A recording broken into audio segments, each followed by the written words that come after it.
Choke, no joke. Yeah. It's choke, no joke. Let's go.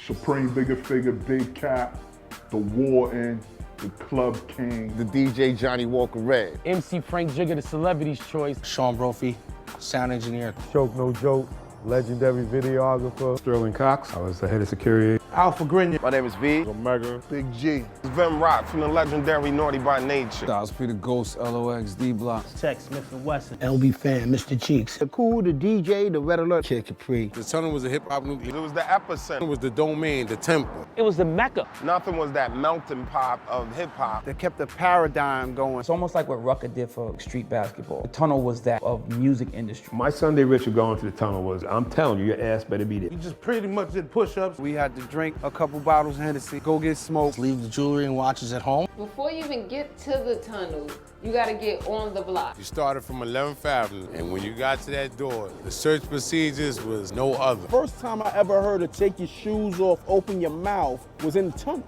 It was damn near everything but a full cavity search. Security at the tunnel was no joke. The beatdowns did happen. Some of them, if you had that chain out, that shit was leaving with one of them niggas. We had a handful of cats. When we were taking you out, they were digging in your pockets. The code check at the tunnel was because you didn't know if you was gonna get your shit back. Sometimes the bloops happen where you might not get your coat. A lot of boys wanted to get their girls some fur coats, you know? So, I mean, it was free. The bar was always on till after the tunnel. You might get fake alcohol. Bartenders might have got counterfeit. The dance floor is always rocking. It looked like a video all the time. The tunnel had a very unique situation at the bathroom. It was co-ed. The bathroom was Sodom and Gomorrah. I was like this, looking, trying to look past the dudes like when they was going in the urinal. The tunnel was a one-stop shop. They had food, they had alcohol, drugs. I saw weed the tub. It was just oozing money. Backstage is like the club amongst the club. That's where all the so-called stars who was scary to be in the crowd, that's where they hung out at. The dopest things about the tunnel for me to remember is hearing my records get played up in there. The top, maybe, of all-time tunnel banger. Or anything bad boy. Every Biggie record, Any shit, my whole. Shook Woods was bananas in there. Nori Capone, that bang bang. Andy Up. Any one of Buster joints. Wild Out would actually start a fight. The best performance I ever seen, Jay-Z performed in front of the DJ booth. The DJ booth was bouncing like a ball. Super Dre. When Dre was there. DMX, get at me, dog. The king of the tunnel was Jay-Z. Busta Rhymes. DMX is the king. Queen of the tunnel. Mary J. Blige. Foxy and Lil' Kim. Eve. King of the tunnel record label-wise was Def Jam. Bad Boy. The best DJ at the tunnel was Flex. Big Cap, all day. Flex used to break off the records, but he used to try to bully Cap, like, don't spin this, because when I get here, I want to spin it. No, nigga, fuck wrong with you? What the tunnel did for artists, it solidified their street music. That gave us a platform, set up Rough Riders, Rockefeller, Bad Boy, slew of other artists. The closing of the tunnel, it was kind of sad because that was a big piece of hip-hop. So losing the tunnel was like a little kid losing Disney. A famous mosque closing down. I think when the tunnel closed, it was necessary. Niggas was coming to miss me. When you hear people of the late 70s talked about Studio 54, the tunnel was the Studio 54 of hip-hop.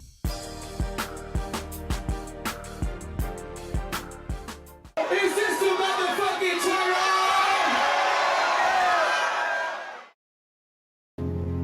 They counted me out, 'cause I didn't wanna get down. Niggas talking about God there. What God? What God are you talking about? Say his name.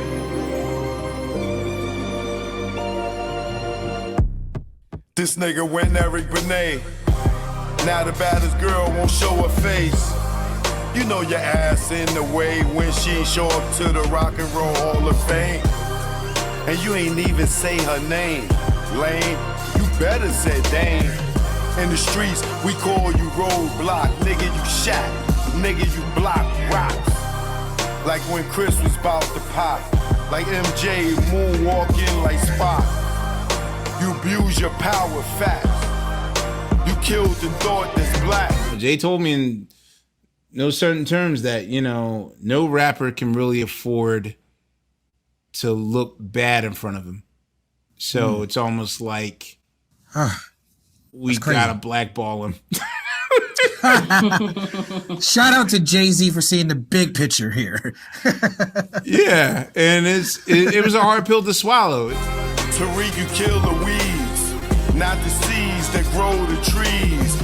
And as long as you alive, Dame should have a milli. Fuck you mean bleed. Nigga, don't get me started. You know I'm retarded and lion-hearted. You flipped on your peeps for those peoples in them white sheets. Like you pro-black, we pass kneeling, how you shit on cat. Did you kneel to what you're standing? What? Did you kneel to what you're standing? Okay, I think we passed kneeling. Nigga, you got the check, the pros went back, and that's no cap. Leaving cap with no salary cap. Your son said you his dad, and you never threw him a pass. Watching his siblings in the stands, say lips, say no, say hands. You say the kid is not your son, they call you Hov, it must be a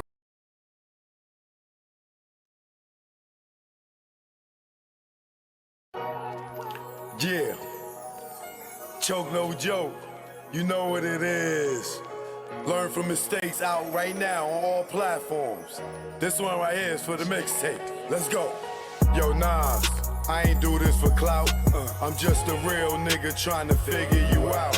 How you don't put blood in this Judas mouth. Talking Japanese wine like you fanning out. Blushing at this bitch that disrespects your kid and her earth. Carmen, I know that it hurt. You know, back then when he made these disparaging remarks and comments about my daughter and created this disgusting visual, there were so many people around him that stayed quiet. They said absolutely nothing. Carmen, I know that it hurt. You said Pac left us with rappers that wink at other rappers in the studio, which made me think, yo, what he got on you? And homie in pink, cause at Webster Hall, he didn't stream one link. Yo, y'all glutton for punishment. I'm sick and I'm done with it. If it was part of your plan, Nas, hard my word on it. I'm just your fan with little celebrity. Some say it's just the hate in me. Nah, I'm cut from a cloth. You don't brush shit off. Well, the penthouse of law gotta have a ceiling. Only forgive hoes with sexual healing. And that thought right now is not appealing.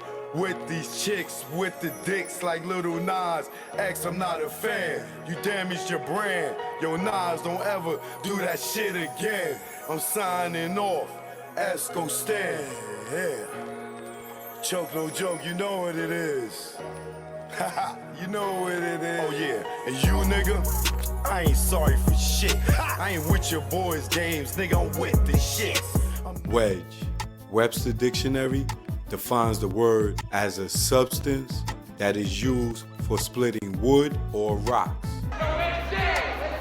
Something causing a breach or separation. It's funny what that lens can capture. Separation, division. How y'all having a meeting about Jay without? Nope, not drawers right there. Nobody told me nothing. How come y'all having a market meeting without Jay? Without Jay? Without? I don't get it. It's 10:30 in the morning. And you want to get Lee off? Please go get her. No, actually, I was just going to go to the restroom. I'll be right back. Why are you leaving? I'm asking a question. She doesn't have an answer. So, well, I'm wondering what line of thought is it, what pattern is it, John McNeely and all of y'all, that y'all have my biggest artists here, and y'all in here, y'all Def Jam staff is dealing with Jay's marketing without me. Please explain that to me, because this seems treacherous. And animosity. What you mean bullshit? The fuck, y'all niggas having meetings about my artist without calling me? It ain't no bullshit. It ain't no bullshit. Man, look, oh y'all look, everybody here is ashamed of y'all. Who wants to work under a cow? We don't have to. Cow! I ain't with your boys' games, nigga, I'm with the shit.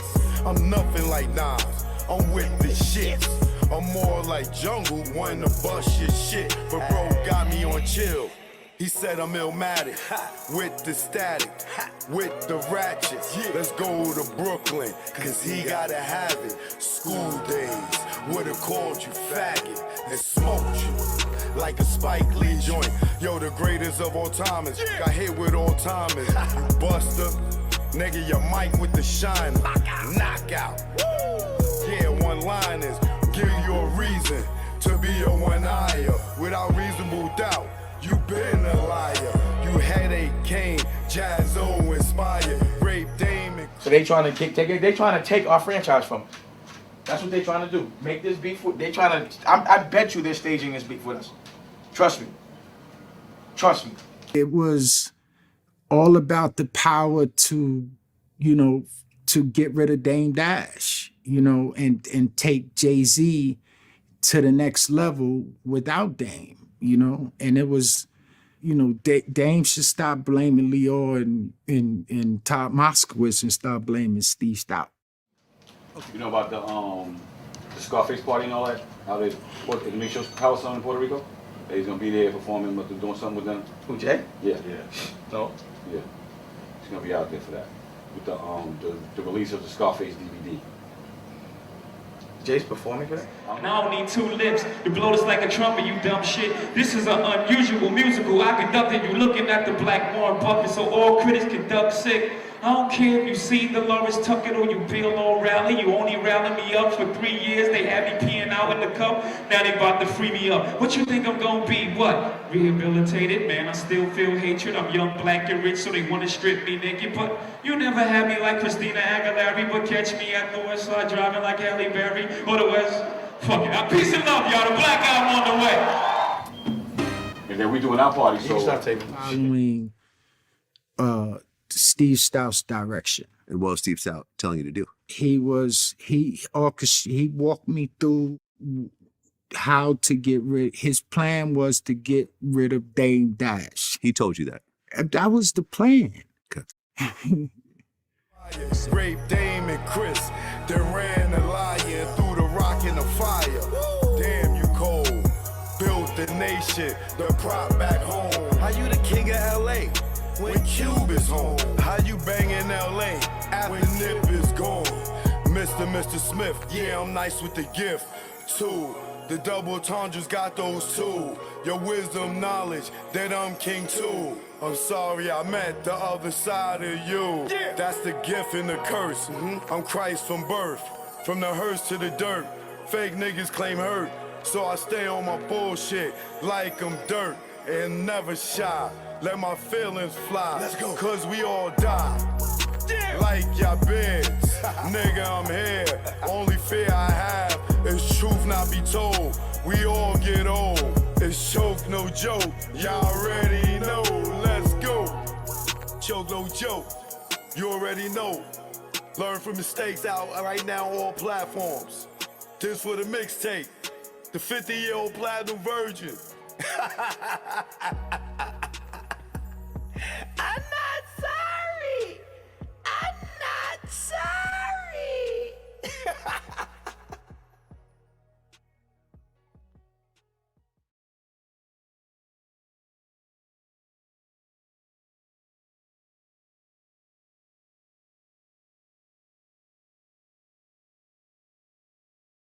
Welcome to AMC Theater 11. Enjoy your show.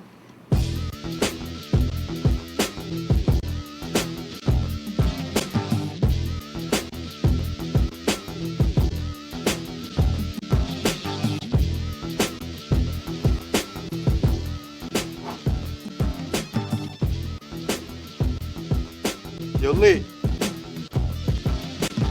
Run the reel.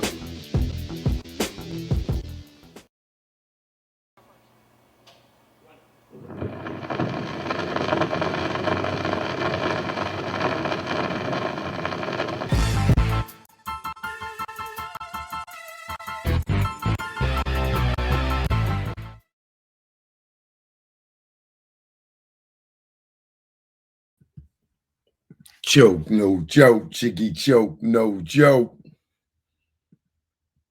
Choke, no joke, Chicky choke, no joke. You know what it is. Who in the building, man? I gotta see who in the building before I get started, man. Let me see who in the building, man. See who in the building, man. You see who stepped out tonight.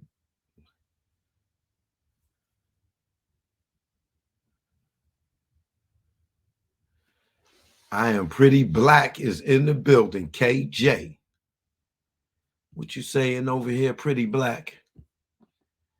People can say what they want, but when I say choke, no joke, ain't nothing but the truth. I mean, just straight up, real talk. He say and do what a lot of people are afraid to say and do. Those are the facts. Amen. Preach, sister. The congregation has spoke. Sister, I am pretty black, has spoke. Yes, she did. She is preaching. I would love to see Choke get way more recognition for the things he's done. Choke, you paved the way for a lot, whether they want to admit it or not. Preach for him, KJ.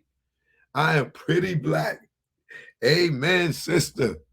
The congregation has spoken. The congregation has spoken.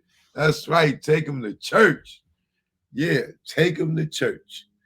And before I give any more shout outs, due to the fact that Pretty Black, he was first in the building and took the time to write 2 little paragraphs for me in the support of me, which I appreciate highly, right? Thank you, first and foremost, for the compliment. Second, I really appreciate you for supporting me, tuning in, watching, commenting,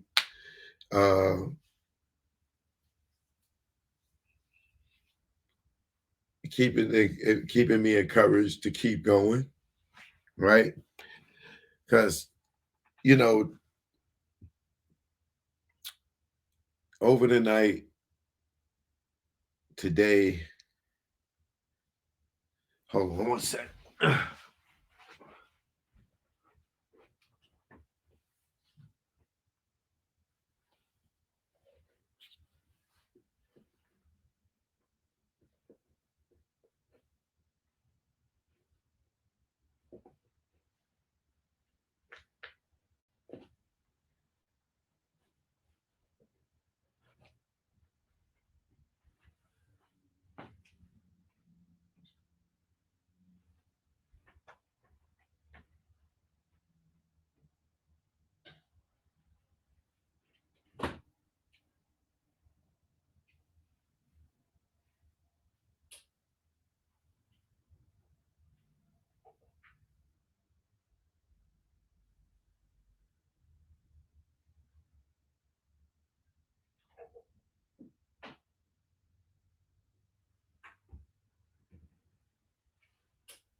Happy birthday to AC in the building. Happy birthday to you. So,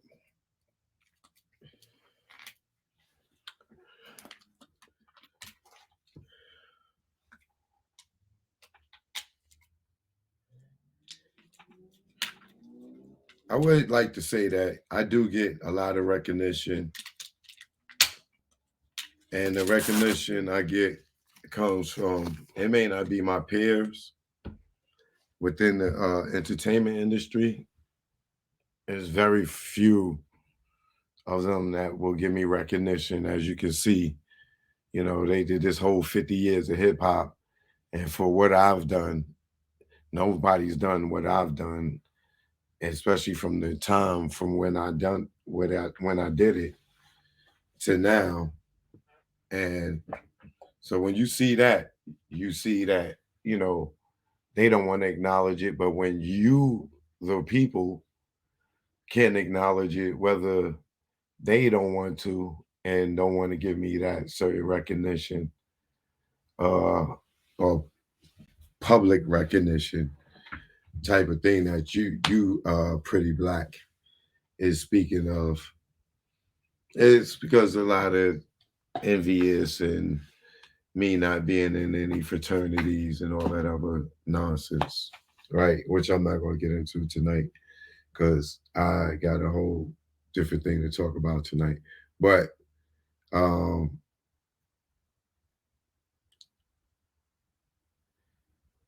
it's something else I wanted to address in what you said. Oh, that's what it was. This here. People can say what they want, but when I say choke no joke ain't nothing but the truth, I mean just that straight up real talk. And he say and do what a lot of people are afraid to say. That is what I wanted to address. What a lot of people are afraid to say and do, right?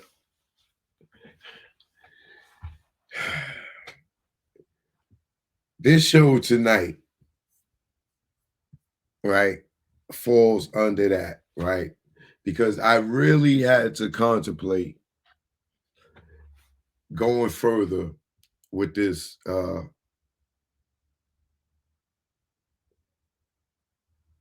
investigative reporting on the Tupac case, because there's a shout out to all the people like the RJ Bonds and all these guys that's been doing this for a long time. And a lot of us, like myself, have been studying this case, trying to figure it out back when it happened before it was a YouTube. So I'm not going to discredit myself as if I haven't been studying and researching this since it happened, because I was a big Pac fan and a big Biggie fan at the time. And I was living in that era at that time. You know what I'm saying? I'm the same age as them niggas. You know what I'm saying? So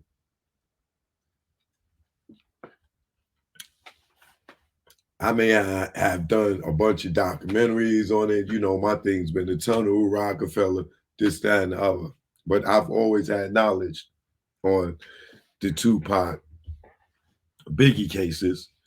Like I tell dude RJ Bond, I was obsessed with trying to figure out what happened.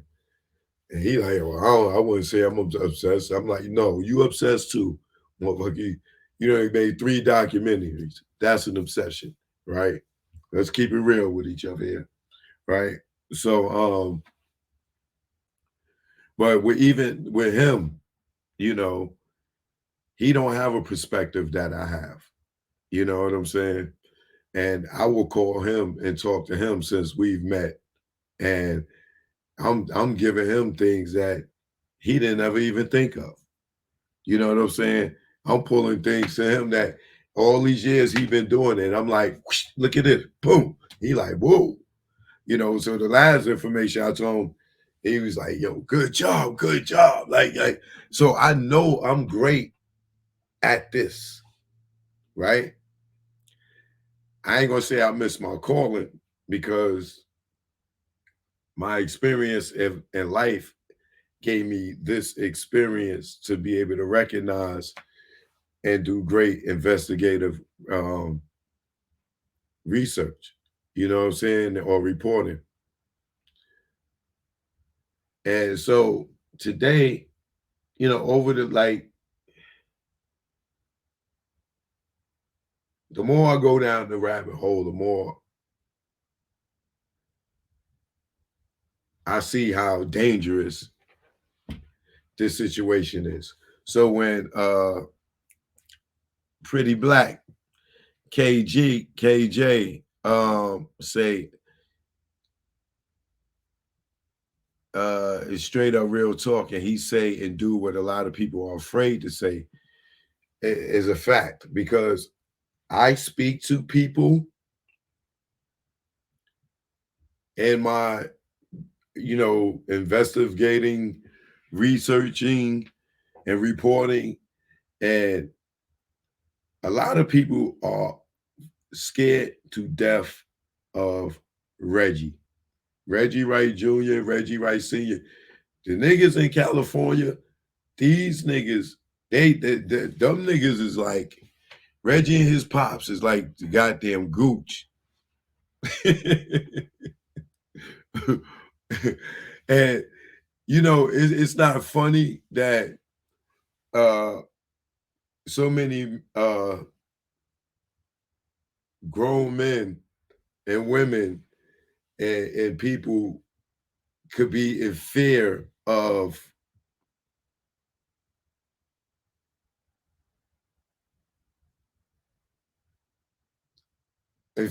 just these men because of experience, not because they big and they diesel or they shot and killed somebody, but for their resources they reached, for them being allegedly involved in gangs and allegedly being connected to crooked cops, allegedly to cops that, you know, allegedly kill, you know, sell drugs, like rob, steal. So people have been saying, yo, Choke, you got to be careful because Reggie's dangerous. But I know he's dangerous. You get what I'm saying? Like, I know this motherfucker is dangerous. I've been told way too many times, right? And I understand that. And I understand other people not having fear. And I'm not saying shit can't happen to me, because shit can happen to anybody. But I know what I'm dealing with. Now, it's either I could be afraid like everybody else, you know, or I could just walk in my faith in God and have God's armor protect me and hope that the shield of God protect me. That's it. You know what I'm saying? But what I don't want to do is be discouraged by fear of dying when we all gonna die any goddamn way. You know what I'm saying? So the death could come in many various ways. So why should I fear a man? And I know that he is allegedly capable of killing. I've been have people tell me they know of several people that these motherfuckers done allegedly had killed. Right? I came from a neighborhood where I grew up around killers. I've seen more people go to jail for murder than goddamn, other than drugs, than anything. So I know that shit exists. This whole case is about fucking niggas having beef and the nigga killing the nigga. Or a black man. Or several black men. A whole bunch of black men. Actually, when you think of the war that ensued in this whole thing. And then when you think about the war that ensued, and then you look at all the players that's dropped, and then you go and look at the root of the players, it all wind up leading back to a certain amount of people. And in this case, it's a lot of people that were police. So Pretty Black KJ,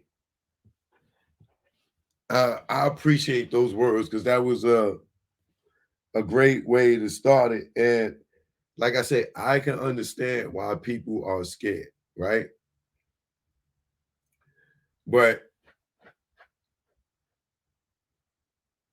in my case, Reggie went and tried to assassinate my character, right?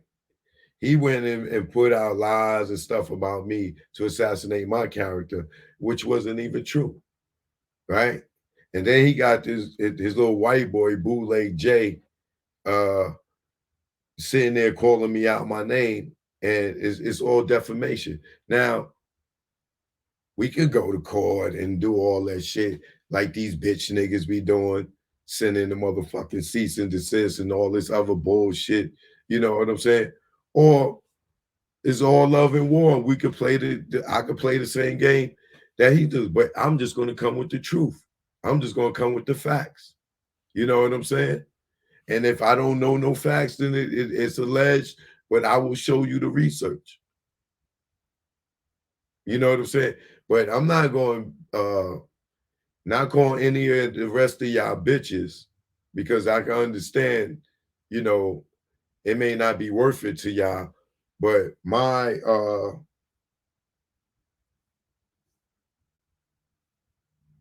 manhood, my brand, what I stand for means everything to me.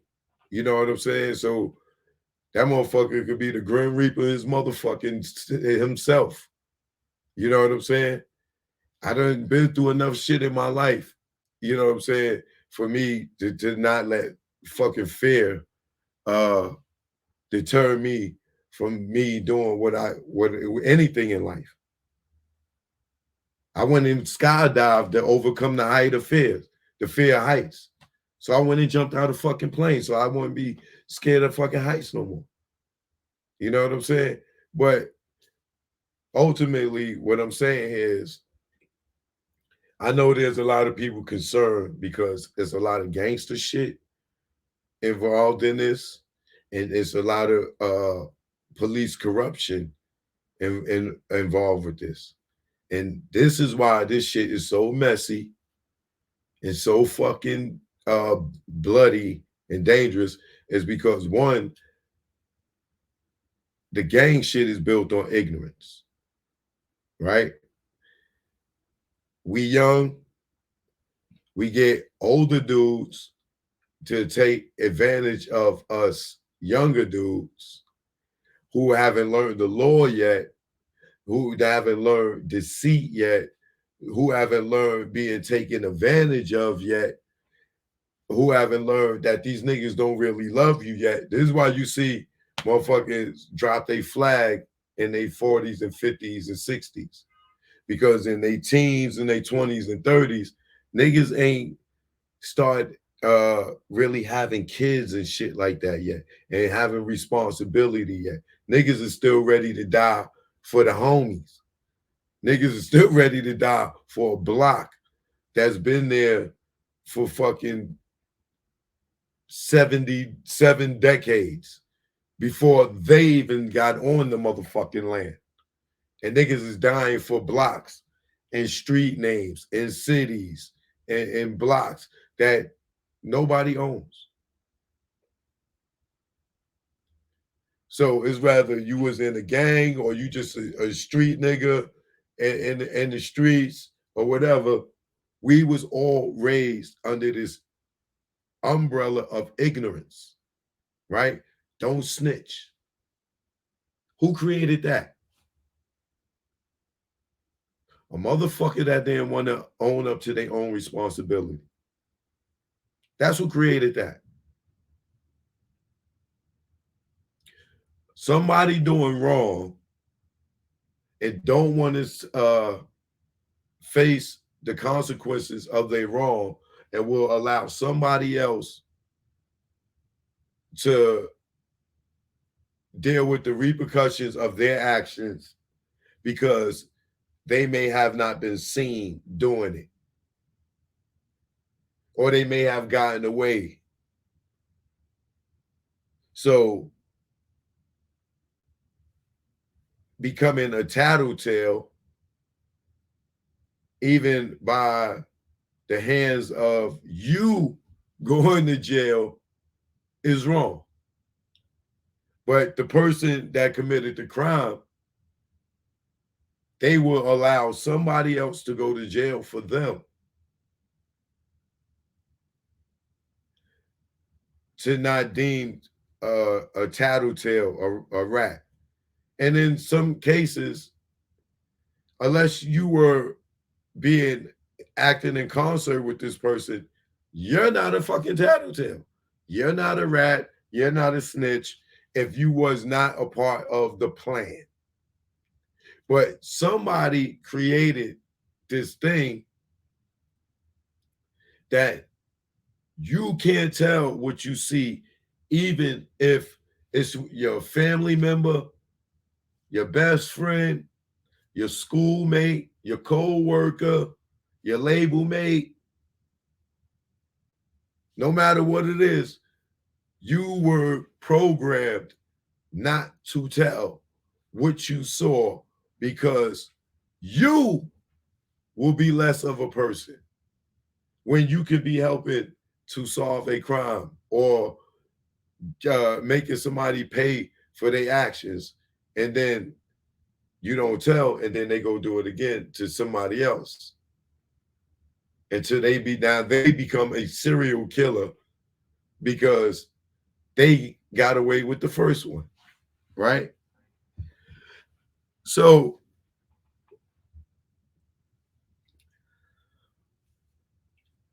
dealing with the gang element of it, like I said, you don't see dudes drop their flags.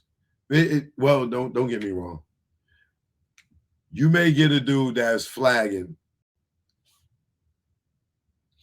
from 14 to 19, gang banging, whatever, in the streets, and then see enough homies go to jail and get killed to say, hey, I'm going to change my life. You got those that grew up young and got smart going into their 20s. You know what I'm saying? Whether they got in a relationship and had a kid and start having responsibilities, or they parents just got on their ass, whether it sent them away to the military, so on and so forth, so on and so forth, right?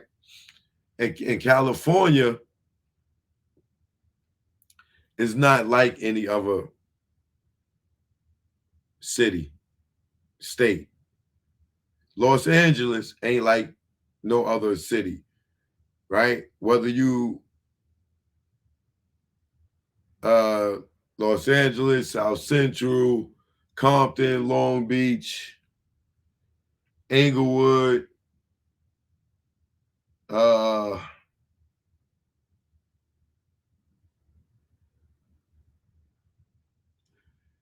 it don't even matter. Anything south of, not north of Oakland and all that, because they didn't really have gangs up in those areas. But in that LA area, for the most part, if you grew up in that area, more than likely you grew up in a gang neighborhood. If you grew up in a gang neighborhood, you probably, for the most part, was going to be a part of a gang, right? Or you probably was going to have a lot of serious problems. So you was going to have to make a choice one way or other. But growing up, now getting into the age where you start thinking career and what you're going to do, you're going to have those who going to bang till they die. There's some niggas right now in LA that probably done did at least 3 bids. And these niggas is still in the hood selling drugs in their 50s and 60s. I guarantee you, is somebody watching right now from California. You say, yo, he talking about you, yo. Yo, nigga Choke talking about you, yo. You gotta get your shit together, nigga. Right? So, but some of us get caught up into this keep it real mentality, not knowing that we keeping it ignorant and only sending ourselves through a revolving door, going in and out of jail because the mentality don't change, right? So then we got, so this is why the gangs is dangerous, because a nigga can manipulate a young nigga to do something to somebody like losing Nipsey. That the dude, Eric Holder, said they paid him like 60, 70 grand to do it, right? Whether you choose to believe it or not, it don't matter, because it's niggas that will do it for less, right? So now he got 60 years.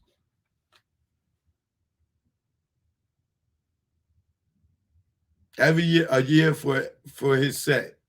He got a year. He got a year for his set. He got a year for every year his set, if you want to put it like that. Since he was a rolling 60 script, they gave him 60 years, right? Now, whether he acted on his own or somebody got him to do it,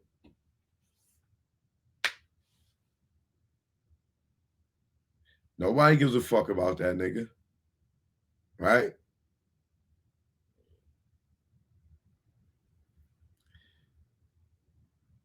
So the gang element, yes, it is dangerous. And then when you got the corrupt cops, when you got, now I figured this out, and this is just my own opinion or own observation. A lot of people on the California side are afraid of Reggie because a lot of them are gang related. And Reggie father was the head of the gang unit, which makes him very powerful over gangs, right? And Reggie, being his son, his father's always going to protect him, and he going to be able to use his father resources. So if these niggas is some gangsters in uniform, that shit trickles down to the children. You know what I'm saying? The resources.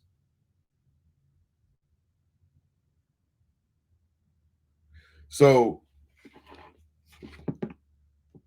with that being said, trust me when I tell you, I'm not sleeping on nobody. Right? Tupac and Big is dead. You know what I'm saying? But there's the flip side on it, right? I'm not in the streets. I'm not gang banging. I'm not telling on nobody, whatever. I'm doing my investigative reporting, right? This is what I do. It ain't no secret to nobody. Y'all know that no matter who it is, what the topic is, if it's current events, I'm going to talk about it, right? So I hope that, you know, nobody out there in YouTube land that is reporting on any of this, because it ain't just me. I'm just one of the best ones at it. You know what I'm saying? But it's a bunch of people that been on YouTube for years, like the RJ Bonds and other people that been doing these docs and reporting on this and making these accusations against Reggie's father, the Compton police, the LAPD, the Great Cadence, the you know, the Chief Parks, the Bloods, the Crips, the Pyrus, all these people have been, a lot of people have been reporting on these over the years. So I guess they would be in as much danger as I am, right? If I, and God forbid I am in any danger, right? But like I said, I'm not sleeping on nobody. I'm from the streets too. So I know what motherfuckers is capable of. I know your own friends will fucking backstab you, right? This is how a lot of motherfuckers get, pardon my language, this is how a lot of people get got because of trust. For a certain amount of dollar, like Big said, your moms will backstab you. You know what I'm saying? I'm paraphrasing what he say? He said your moms will set you up properly gassed up. You know what I'm saying? Hoodied and masked up. Sitting in that kitchen, waiting to get, you know what I'm saying? So I just had to get that off my mind and to say that, you know what I'm saying? But like I said, we're in a different day and time now. You know what I'm saying? Not saying that motherfuckers still ain't running around putting hits out on people or this, that, and the third. But that one shows sign of guilt. Second, taking the chance of catching a new charge. And not too many niggas is just throwing their lives away for a nigga and his feelings about a nigga on YouTube. Like I said, you always gonna have the ignorant ones, the young ones, and the desperate ones. You got the ignorant ones that don't know niggas are just using them to just throw them away. You know what I'm saying? Because they don't have the heart to do the shit. And they don't have the heart to take the risk to go to jail. And they know they don't want to go fucking sit in the jail. But let this little dumb young nigga go ahead and sit in the jail. He young. He could do 20 years and come home and be 30, 40 years old. I can't do that at 40, 50, 60. Is how they think, right? So, like I said, it's always going to be a nigga that's desperate for money that don't realize, damn, 10 grand for 30 years? And I ain't even get a chance to spend that shit? That shit ain't even going to cover my lawyer. That shit ain't going to be able to bail me out. Niggas don't think that's simple. Niggas think 10 grand. Oh shit, I could go buy some bottles and then nigga, and then with 10 years in jail, he'll be looking back and be like, damn, this motherfucker nigga ain't never sent me a letter, nigga ain't never visit. They paid me 10 grand and I still got 20 years to go.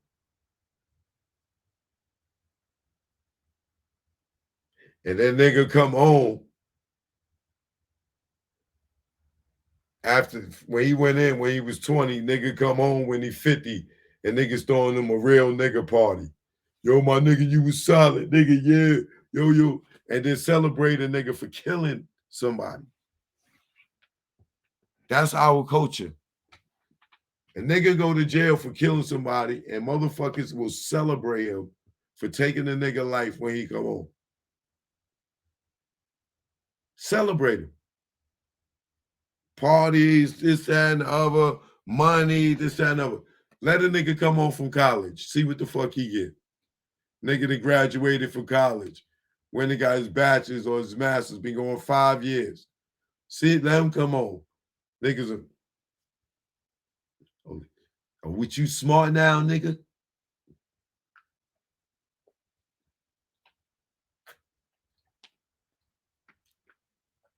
What you trying to kick knowledge? That's our culture. You know what I'm saying? A motherfucker will want to kill somebody for some real dumb shit because they can't own up to their responsibility, right? Which leads me into this investigation. So thank you. I am Pretty Black. Let me get see who's in the Lori's in the building. Hamilton County, Southwest Ohio. What up? Michigan, what up? Dayton, Cleveland, Akron, Columbus. Shout out to all y'all. KC Lynbrook, what up? Kenyatta Carter, what up? Michelle Frizzy in the building. Dipset Forever, what up? Antoine Wood, Detroit in the building. What up? Mike Miggity. Adrena in here. The NBA is back. Oh, yeah. Let's see what the Knicks do this year. Payday, what up? Mr. Rod 246, January in the building. L. Harris, Tasha Rain. All right. Ed in Houston, what up? CC Krypton. All right. Suge Backwoods, man. Yeah, you's a hater.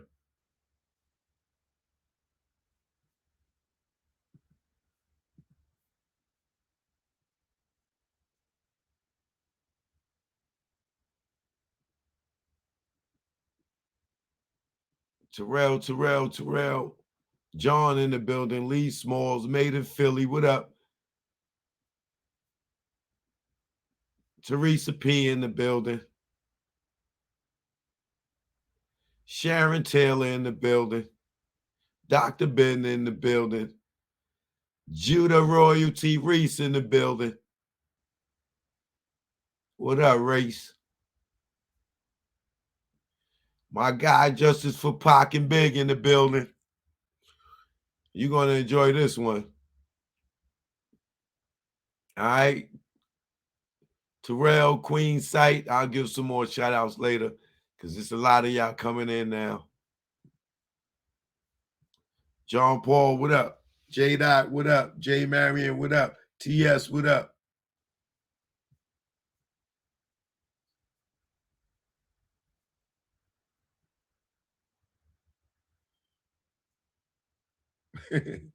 Somebody said that's not our culture. That's just dumb niggas. That is our culture, bro. Nigga, you got gangs in every city, man. They all followed it. Hip hop introduced gang culture to a bunch of cities, and these guys all guys, girls, they really they fell in love with that lifestyle. Niggas wanted to learn how to crip walk. Niggas wanted to learn how to throw gang signs. Niggas wasn't even in gangs. And it was just cool to do this. What's up? You know what I'm saying? That's the only gang sign it universally anybody can get a pass with. You know what I'm saying? Once you start throwing up the C's and B's, where you from, cuz? What up, blood? You got it's a whole different thing. So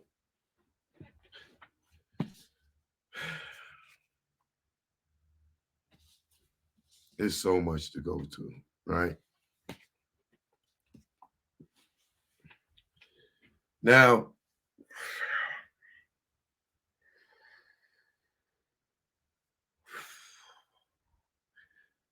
Keefy D, Dwayne Keith Davis, whatever his name is, he goes back to court November 2nd, right?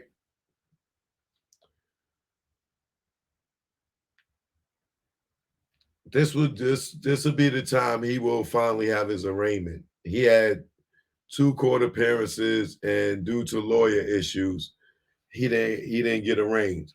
But his arraignment will be on November 2nd, right?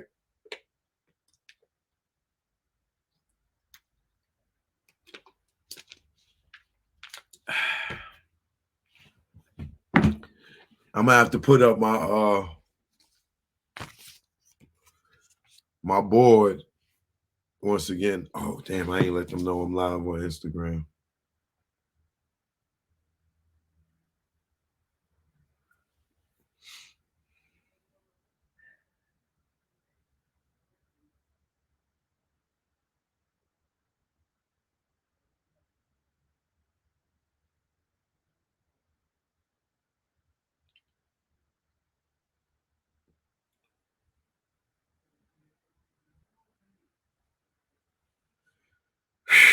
This is gonna be a heavy show tonight, y'all. You might, if you got any Tupac fans that is not tuned in, you might want to hit them up. All right. Choke no joke. I'm live on YouTube right now. Holla at me, man. Link in my bio. Choke no joke. I'm live on YouTube.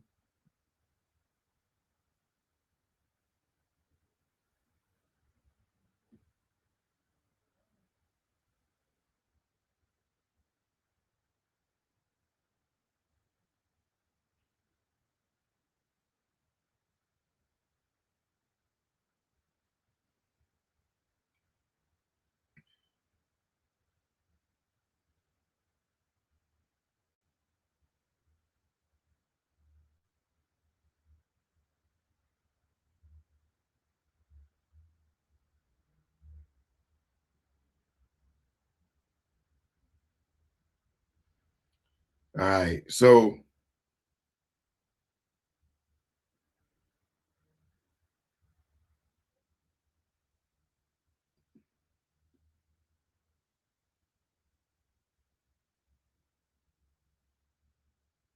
hold on 1 second.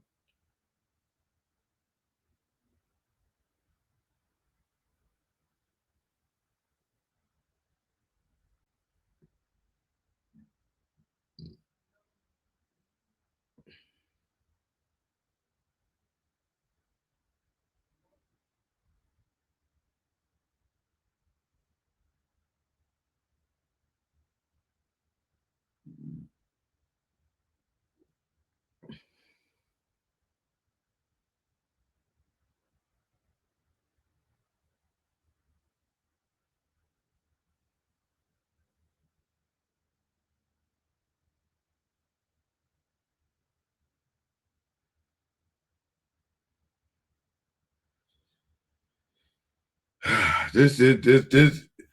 See, a lot of people, they think that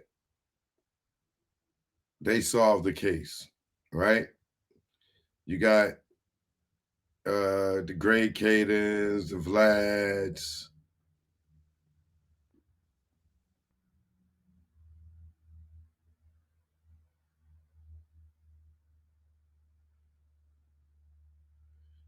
You got a bunch of these dudes that think that they solved this case.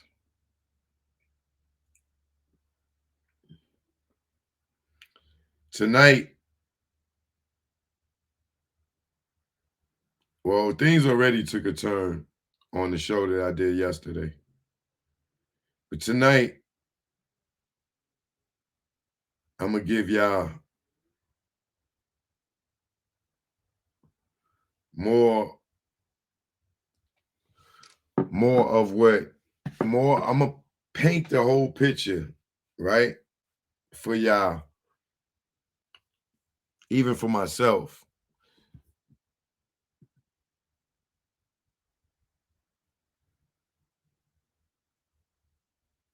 So you can see it clearly. And then I'm gonna give you even more details in the situations, right? That's going to like really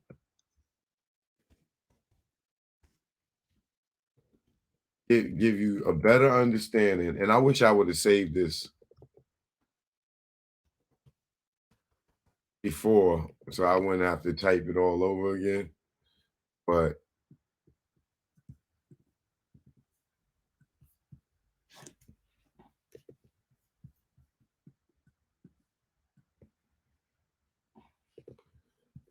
y'all gonna see how this whole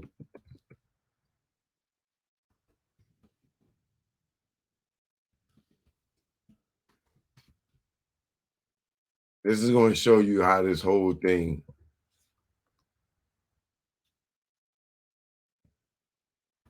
I'm gonna give you my theory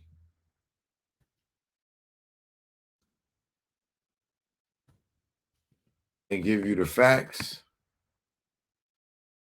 I'm gonna show you the motive, and I'm gonna show you the players, right?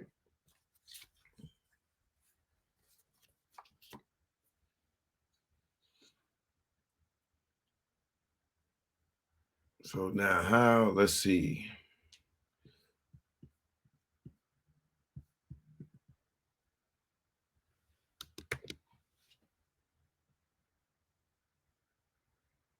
Where do I start?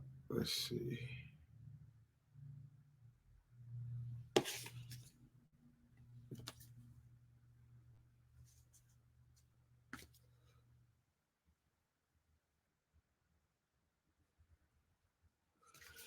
All right. So here's my theory on this whole on Tupac's murder, right? Now, a lot of y'all believe that Orlando Anderson. Oh, I got some more evidence too.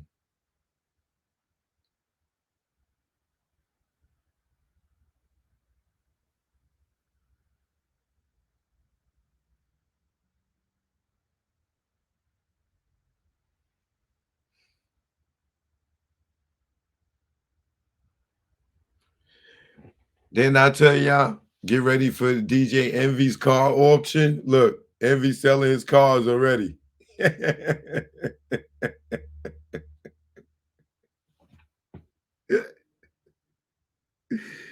Didn't I tell y'all, get ready for Envy car auction? Look, Studio Collection Series, third party seller, Studio Collection Series, celebrity owned, DJ Envy. Your bid plus 1 million.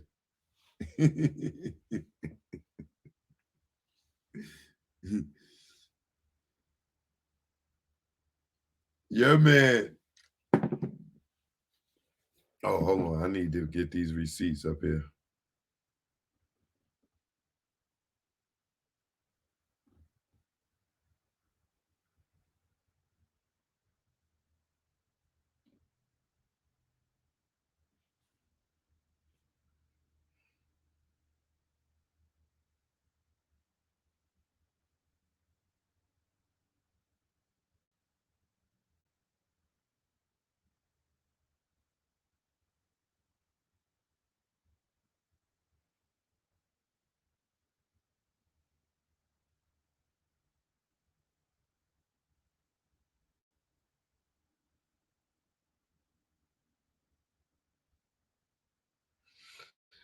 This is going to be so...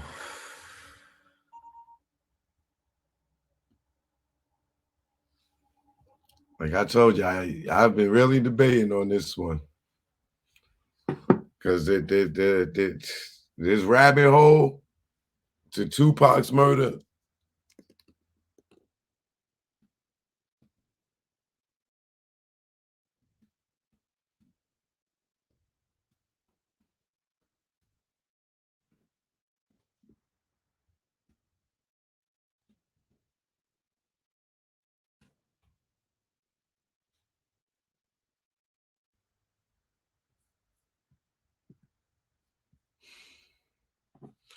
All right, so look.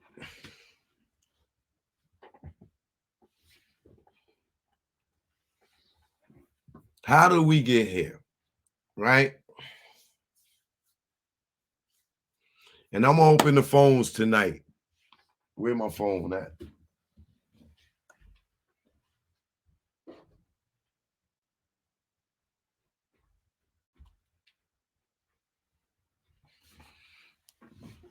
Don't call now. Call when I put the phone number up. All right? I may even open the panel up too. For, I know a lot of y'all want to talk about Pac and y'all theories. So I may open up the panel, but I'm going to take phone calls and open up the panel after I go through this, if it don't take too long, right? Now, how did Tupac get killed? Right? Now, a lot of y'all want to believe this story, and like I said, I think that, you know what, I'm not going to say that. How did Tupac get killed? Right? A lot of people believe that it was over a chain that was attempted to be taken at the Lakewood Mall by, what's her name? A dude named Marcus. Y'all say that a dude, y'all say Orlando Anderson tried to take the chain. But from my research, it wasn't Orlando that tried to take the chain, right? According to the transcripts, according to other people, it was a dude named Marcus. And he did not get the chain. He made an attempt, but the chain never got took, right? But, however, this happened between the South Side and the mall. And then they saying that the chain, the attempt for the chain was for a bounty that was put down by Puffy and Bad Boy Records, right? For 10 bands, right? I gotta tell you, 10 bands will make a nigga that ain't never had shit do anything to only not know that and within 30 days, they'll be doing 30 years for the 10 bands, right? But when you're young and you ignorant and you ain't got no guidance and uncles and dads in the house and be around you to school you, you can be manipulated because we all have, all right?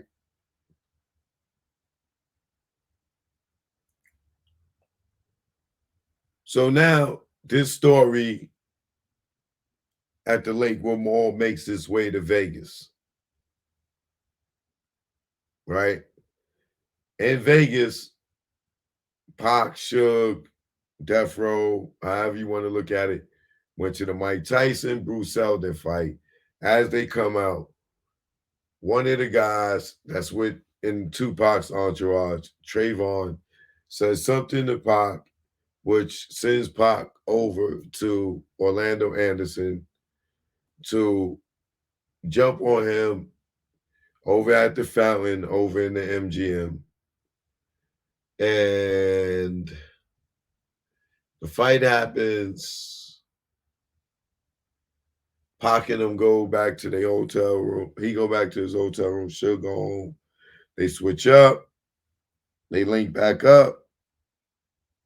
And they driving down the street. Orlando must have went and told Keefe D, according to their story. Mr. told Keefe D. They went over to 662 to look for him. Mark James tells the story 3 different ways. They were sitting in the front. They were sitting in the back. They came before the fight happened. We don't understand. We don't know what's up with this nigga, right? But he says at some point he's seen them over there, right? They drive away. They driving down the street. They hear some girls yelling, Tupac, Tupac. Tupac was hanging out the window like he was at a parade at nighttime, pitch black. He's hanging out the window. Okay, sure. Tupac, Tupac. They bust a U-turn. They pull up, get right on the side of him, shoot up the car, make the turn, spin away, go into the darkness. And just like that, they're gone. For 27 years. Right? 6 days later, Tupac dies. Now, that's the story that everybody believes. 85% of the world believes.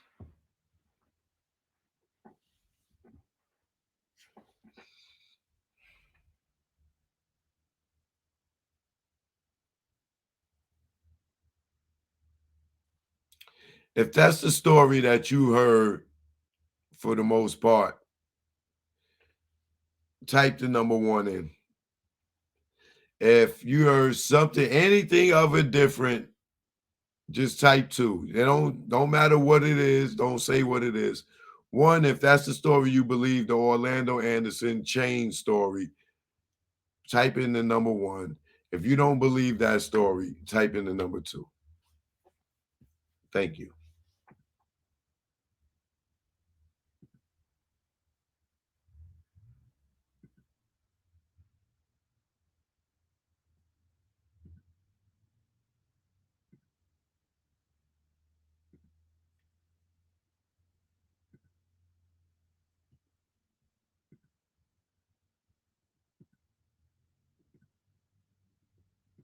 Two, two, two, two, two, two, two, two, two. So all of a sudden now nobody believed the Orlando Anderson story. Okay. Some of y'all here capping. Okay. All right. Since we gonna go with 2, you don't believe the story. All right. So type in who's the killer. Type in who you believe is the killer.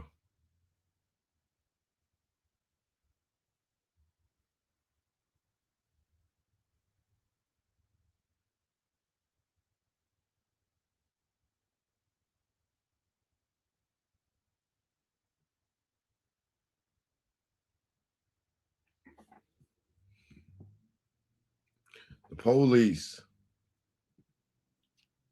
Snoop. I don't know. Police. Dre. COINTELPRO. Cops. Rampart. Little Half Dead. Rafael Perez. LAPD. Wedgie. It's multiple killers. Kevin Gaines. The Industry. Keefe D. Snoop. Police, FBI, CIA. Powers that be for Tupac and Biggie. Perez, the Rampart cops, the police. I already said who did the shooting. The police did it. The shooter who paid. Perez is one of them. Crooked cops.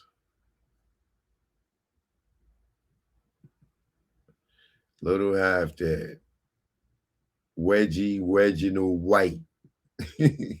Wedgie Reginald White. The actual shooter or who called it. It could be the shooter or who called it. It don't matter. I never believed the Orlando story. The cops and the Southside Crips.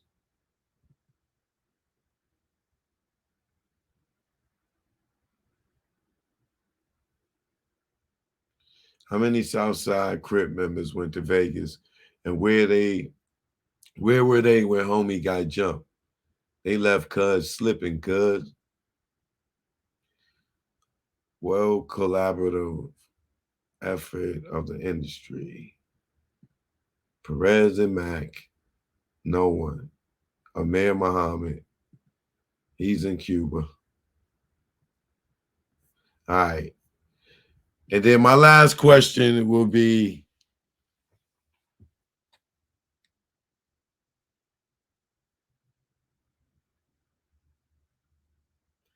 why do you think Tupac got killed? Did he get killed for messing with a gangbanger? Like somebody MCA said. MCA said that nigga Orlando was about that life.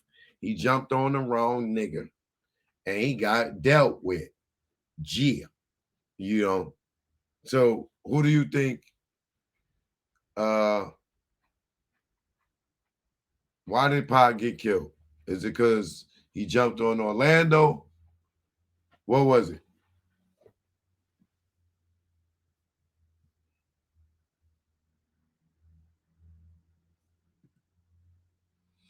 It wasn't gang members. It had to be a pro hit. The police. Police, that's why he cursed them out when he died. Okay, Suge was going to pop Tupac at the club. They Puffy planned to kill both. Gene Deal with his big arm. Stupid. Orlando was the setup to get Tupac in jail. The next Malcolm, Puffy. My question is, did everybody get paid and who cut the checks? Exposing Dre for being gay, for the money. He got killed because he was an industry plant. He did his job. They killed off Tupac. Because he did the audit on death row. Puffy called it. They owed him money and didn't want to pay. He fired everybody. Every time you hear Witness on New Info, it just seemed like there are many possibilities. It already is. He was a threat to the corrupt government. Did you look into Dubb? Yes, I did. No, he was a bonus hit. He was going into politics. He broke the industry oath. Okay. All right. So none of y'all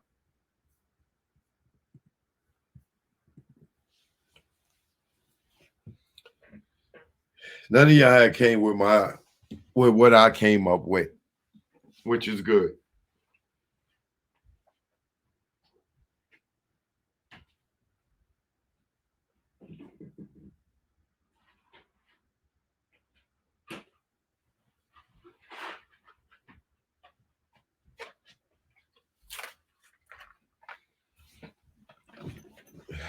So being that nobody came up with what I came up with, I'm going to tell y'all what I came up with.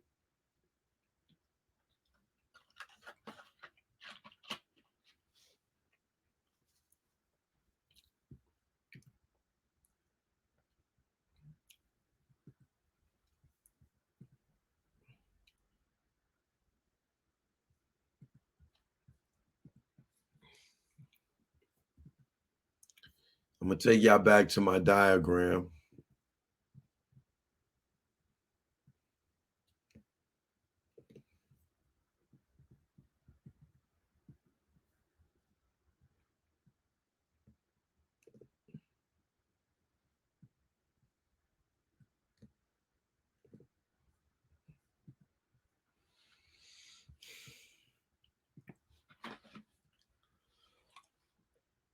So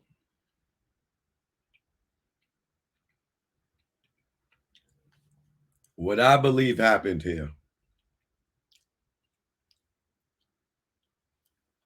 is that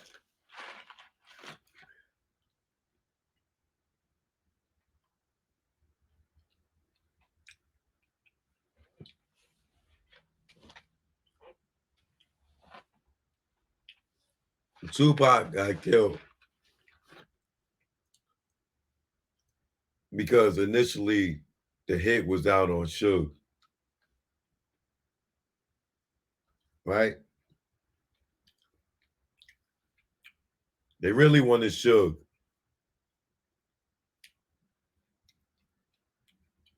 And Pac. Allegedly. Right? And who was they? Nightlife, allegedly. Now, who is Nightlife?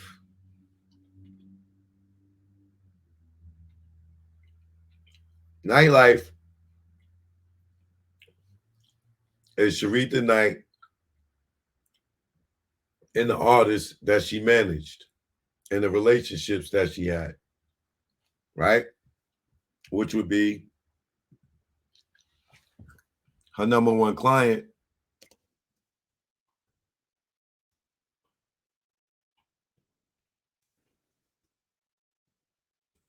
is Snoop Dogg.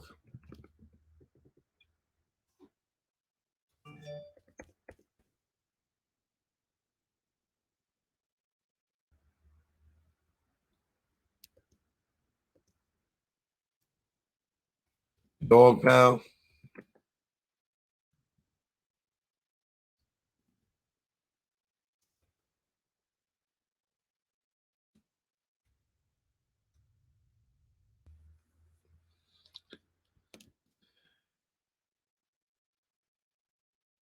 It's Daz.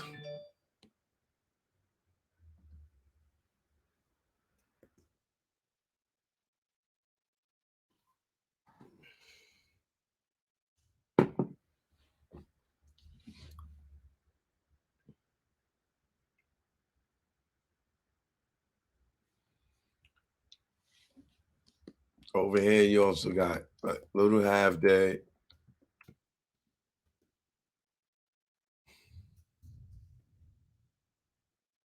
Over here, you also got Reggie, right?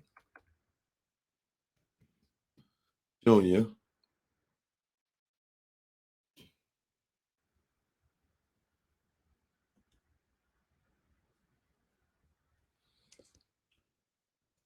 And Reggie deals with David Kenner. Right? Then you got Sharitha and Kevin Gaines, the cop.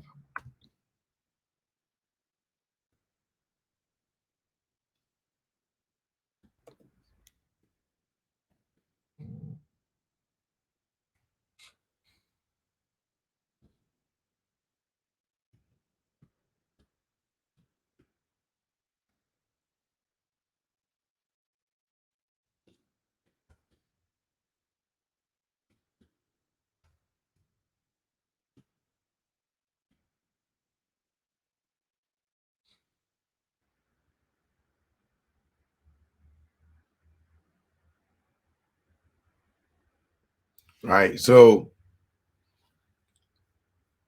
Sharitha is invested into not only Death Row because of her relationship with Suge, right? Well, her affiliation with Suge, because they don't got no relationship. She's in a relationship with Kevin Gaines, right? So her affiliation with Suge. Clearly, Suge ain't living with her because she's with Kevin Gaines, right? So what happens is, prior to Pac coming to Death Row, it was all one umbrella, right? But now when Tupac comes to Death Row, there's a division. And the reason why there's a division is because Snoop was the franchise player. And then here comes Suge bringing LeBron James to the goddamn team. It made Snoop Dwayne Wade. Dwayne Wade was the man in Miami until this goddamn LeBron came. You know what I'm saying? So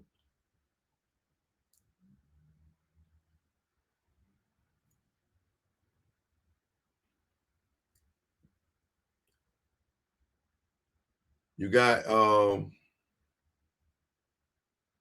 so this is what happens.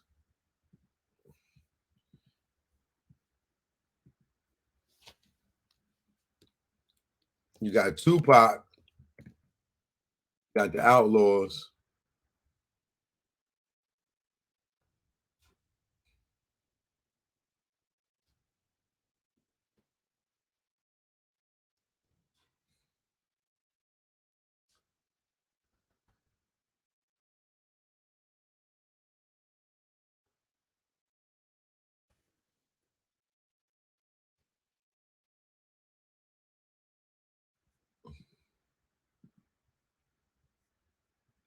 Damn, no, fuck. You got Tupac, you got the Outlaws, you got oh,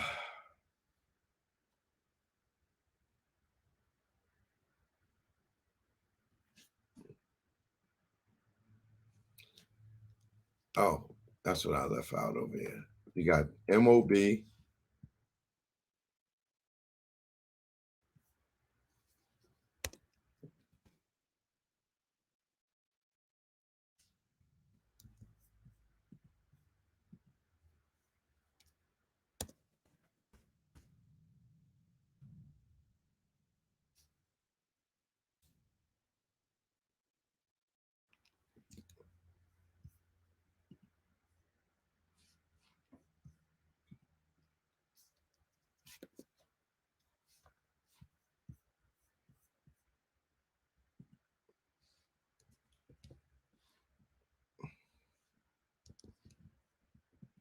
Hold on, you got the, let me just do it like this.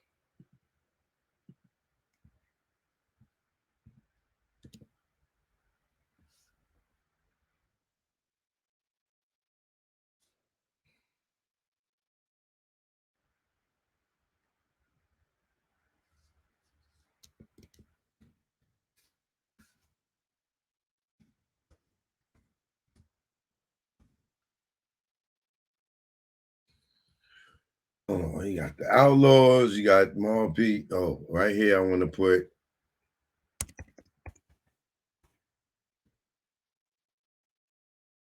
Dog Pound Gangsters.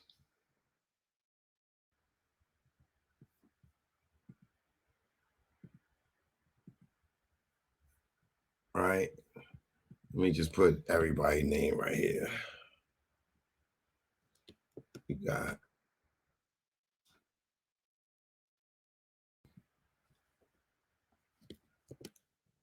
One Tree, Backbone,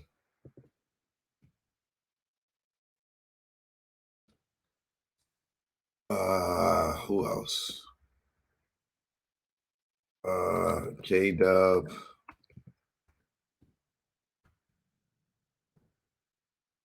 Who else?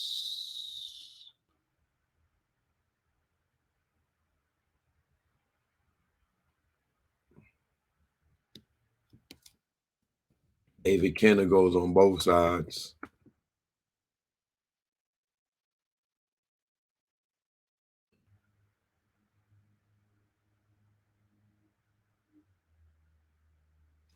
Okay. Now let me see if I can match this up real quick.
Okay.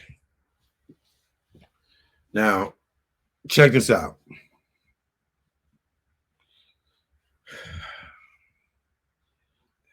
As you can see,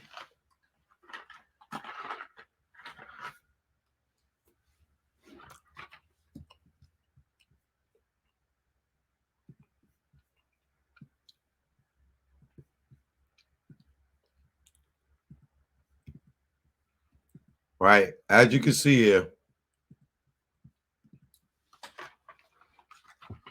at some point,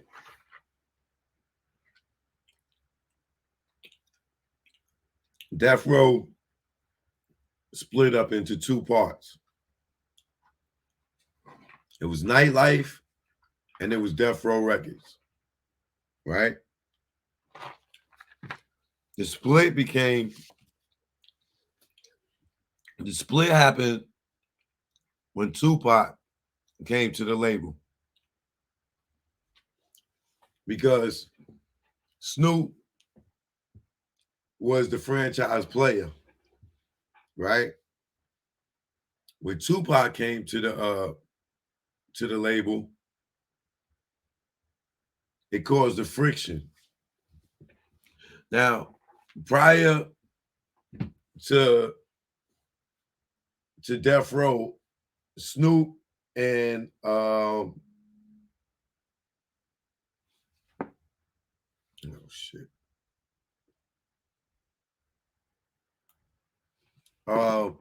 Snoop and Pac had history at the Poetic Justice thing, album release party where, you know, Pac snatched the mic and started rhyming when they introduced Snoop, and then they went back and forth or whatever. And then, you know, the story where Snoop's talking about after that happened, they kicked it afterwards, and that was the first time he smoked a blunt because Pac showed him how to roll a blunt. But that was their first time when they had something. Now, over the years, there's been a lot of incidents. Well, I ain't gonna say over the years. Over the time at Death Row, there's been a lot of incidents between Snoop, the Dog Pound, and the Outlaws. Right? So when Snoop came over, when Pac came to the label, you know, people will say, oh, you know, it's because of Snoop that Pac went to Death Row. He told Suge to go get him. There could be some truth to that. But what we know for a fact is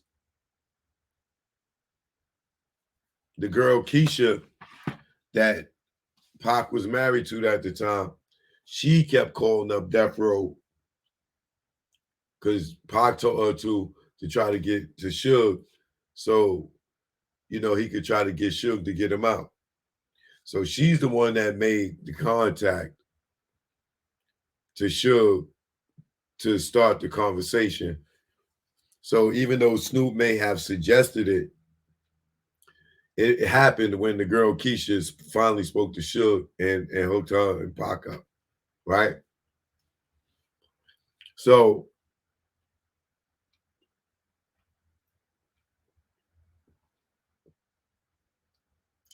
when Pac get out, he go to the label.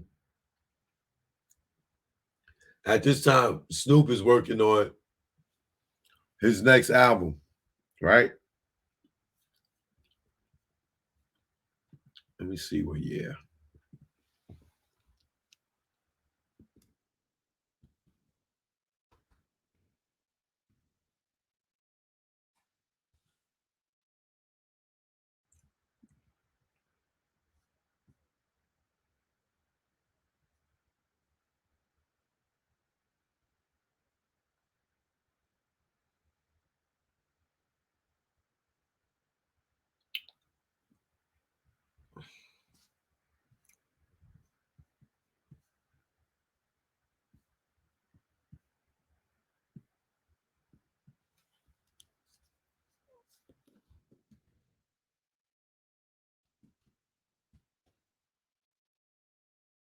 Okay.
Okay. So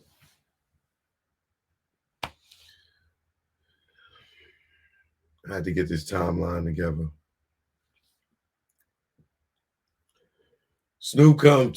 Pac come to death row, right? While Pac was at death row, there was quite a lot of incidents between the Dog Pound and the Outlaws, or Pac and Snoop. There's one rumor that Pac has slapped Snoop one time. I don't know if this is true. I just said it was a rumor. There's another time in Mexico, in Cabo, where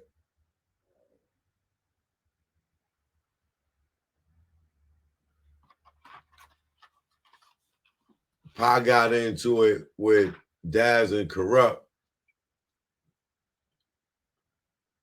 And allegedly, I'm going to say, something happened between Pac and Daz. I ain't going to get into detail, because Daz my man. I don't want to get into detail, right?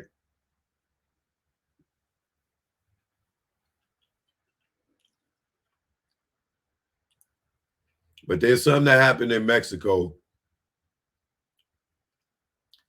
with Pac and Daz to let me know that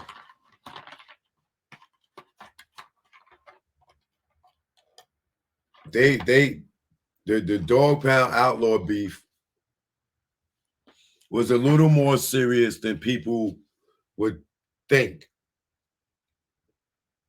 Then there's another situation where Corrupt, we talking about, he was hitting the Hennessy bottle, and Pac came in, said something, whoa, whoa, whoa, whoa, whoa, whoa, whoa. That's that incident. Then there's another incident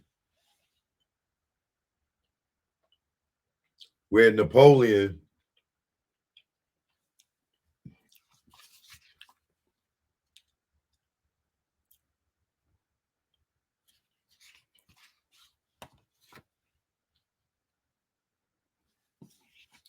who was he gonna fight?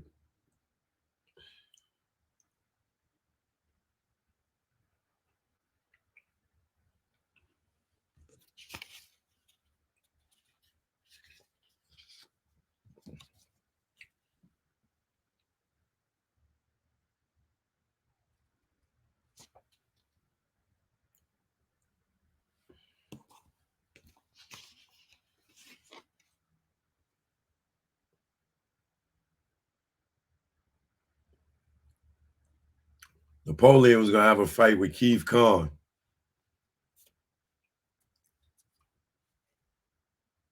From 11, the 11A Riders from Hawthorne.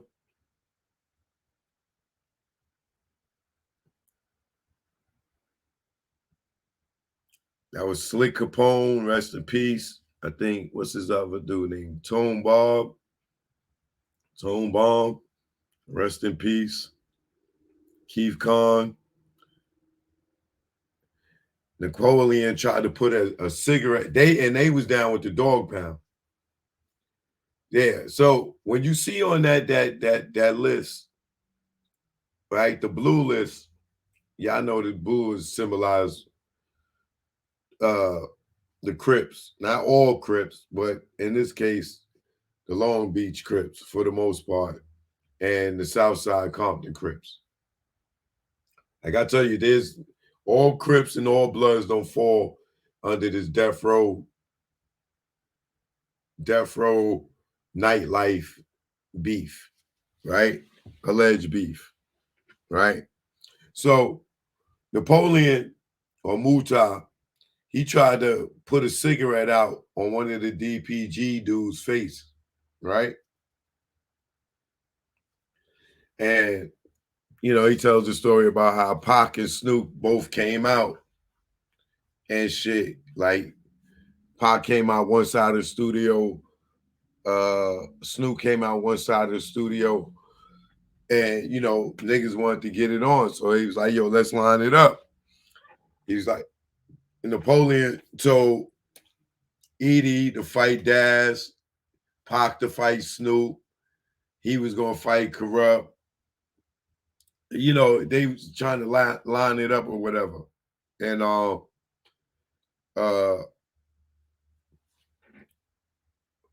he said came out. I don't know. It might have been Snoop, but like, yo, ain't nobody fighting nobody. Like, you know what I'm saying? Like, ain't like, so somebody came and deaded it.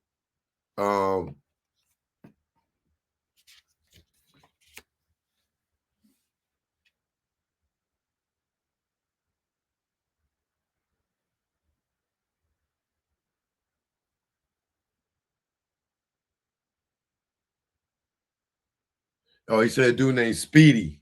Speedy stepped in and stopped it. You know what I'm saying? And but he said, you know, Corrupt was ready to go. He was ready to go. That's another incident. You know, I told you about the Mexico thing with Corrupt and Hennessy and the Hennessy bottle with Corrupt and Pac. You know what I'm saying? So it was real beef because y'all gotta think these niggas ain't brothers. These niggas ain't going up and they riding for they side. So now once Pac becomes MOB, now it becomes a blood and Crip thing. You know what I'm saying? Because Pac is MOB, Snoop is DPG, right? But they really beefing. You know what I'm saying? It's fights going on. You know what I'm saying? It was really physical shit that happened. I just don't want to get into it. You know what I'm saying? That deep. Because, you know, I don't want to be making no headlines about Pac putting his hands on niggas and shit. And I ain't trying to embarrass nobody. That ain't the point. Right? But these niggas had real beef. They had real beef. Right? Now,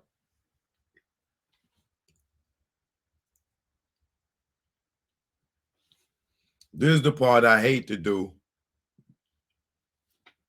but I got to do when it comes to my investigative reporting. Now, me knowing the history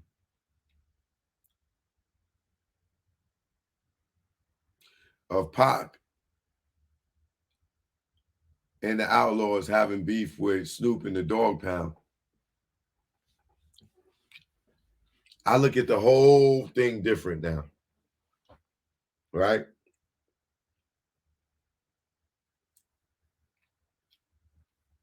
One, Snoop is on record saying that he knew Orlando Anderson. Y'all can look that up. You know what I'm saying? He already knew Orlando Anderson. So it's not like he didn't know him. Right? Two, this is alleged because I don't know for sure yet. But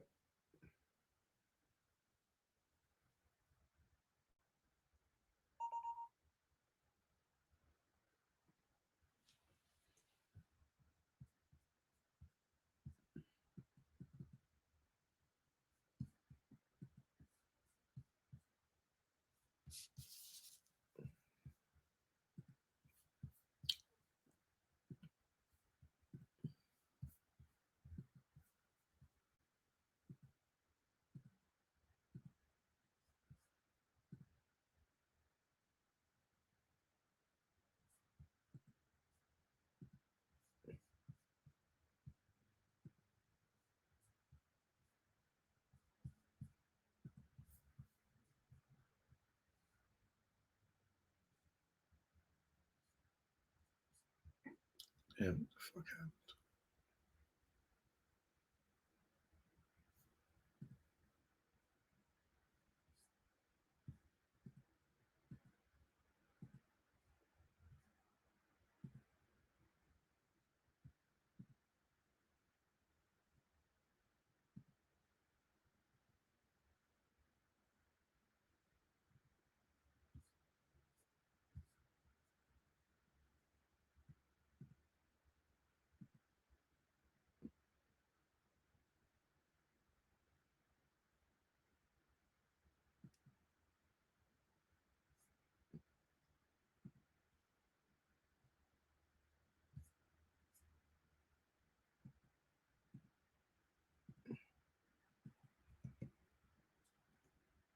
Oh, man. All right. So like I said, I don't know if this is true or not.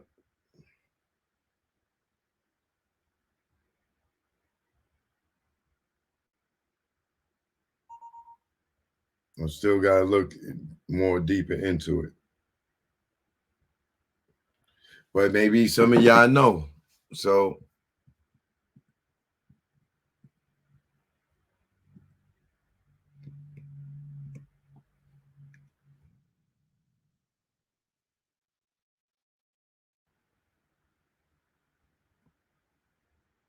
now,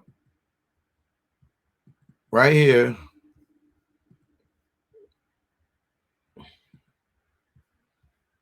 like I said, it's been told. I mean, Snoop has told that he knew Orlando Anderson, right?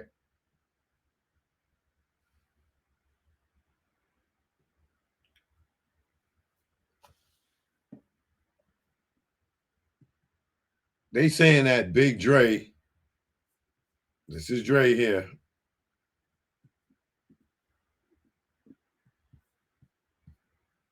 had a record label called Runoff Records, right? And Snoop is on that album. Not only is Snoop on the album, the East Siders is on the album. MCA, J.O. Felony, Caviar, which looks like a Crip album, right?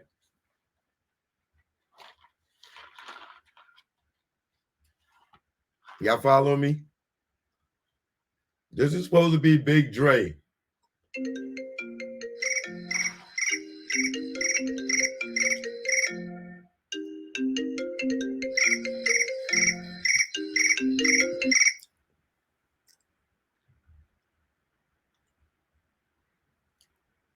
Right? Now I listened to this album, and it is Snoop on here. Right?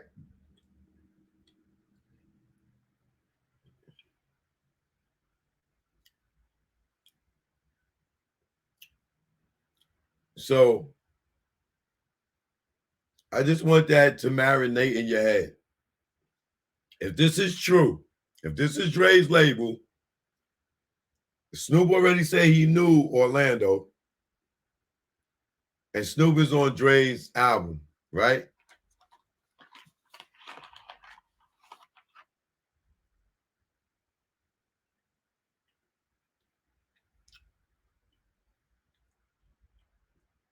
Now, this is the dude that's supposed to be in the back seat of the car that killed Tupac.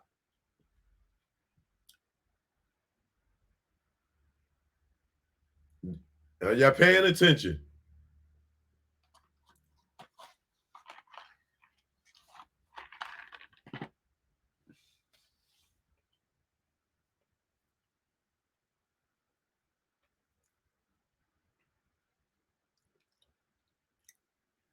Okay, I finally got somebody. I've been waiting to see somebody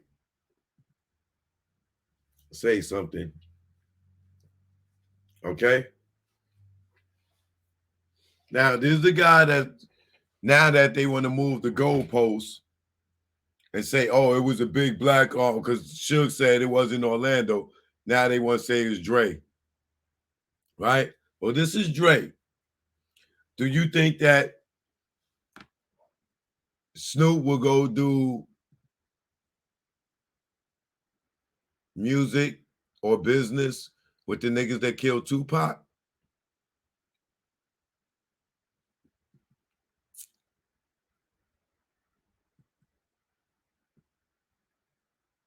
What you think? Could it just be a Crip thing?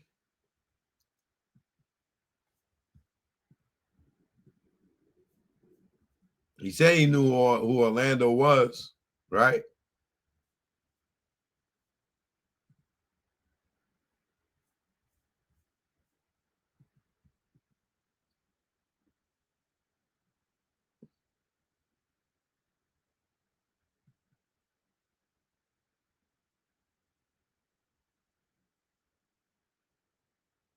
Y'all following me?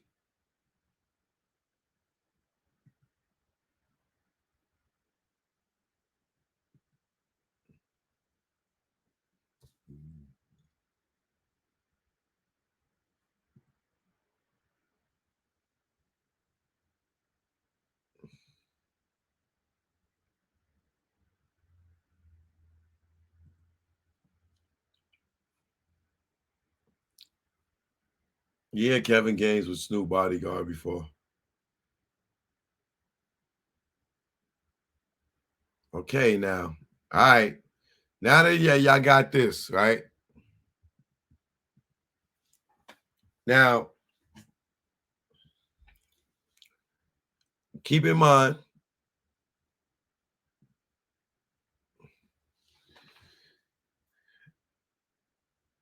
let me take y'all back, right?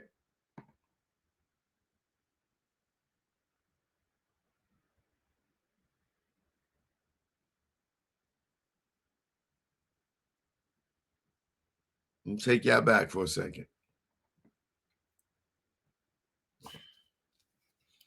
Now knowing, right? And I done left out a whole lot, right? In the story, but if you know the story, you'll be able to keep up, right?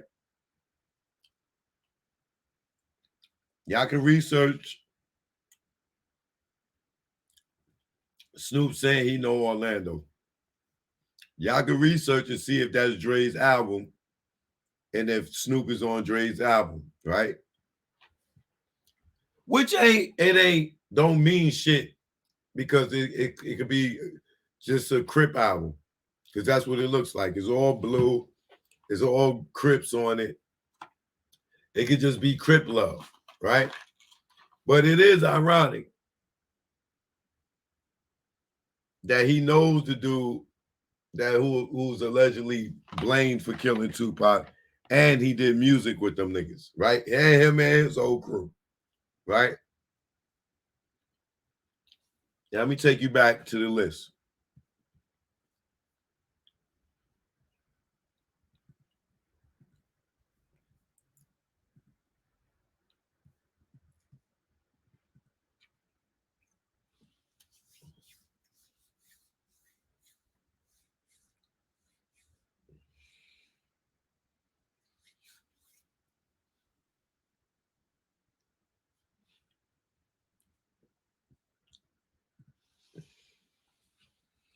Y'all ready? Now look at the list, right? And when looking at the list, now I want you to think about the MTV Awards. They go to the MTV Awards. After the MTV Awards, Snoop goes up to the High 97 and does the interview with Angie Martinez and say he don't have beef with Biggie and Puff. Those his brothers. He loved them, right? After that, Pac tells Suge, yo, I'm out. I'm not staying with Death Row. You can have the rights to Machiavelli. This nigga's a Benedict Arnold. I'm not messing with this dude. He went over there and said he ain't got no beef with them. And we were just in the studio making songs about them. We did a whole album dissing these niggas. And he go on the radio and say he ain't got no beef with these niggas, right? From that day forth, they go to Pac tells them, yo, I'm a dead man walking. They go to the jet. She'll tell Snoop, yo, your niggas can't go with you. You got to ride by yourself. From that point on, what did Snoop tell us? He grabbed the knife and he grabbed the fork. And he had it under the blanket. He had the blanket up under his eyes like this. And he just watching niggas. And they didn't speak to him the entire ride. When they got off the jet,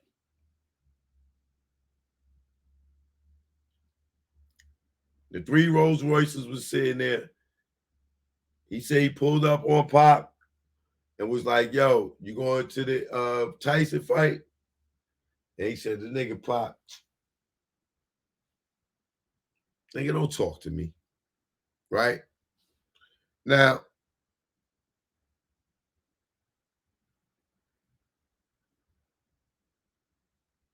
at that point, I want you to look at the list again.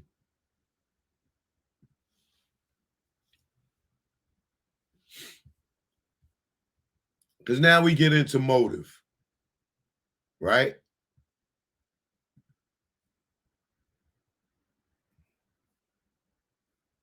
Look at the list.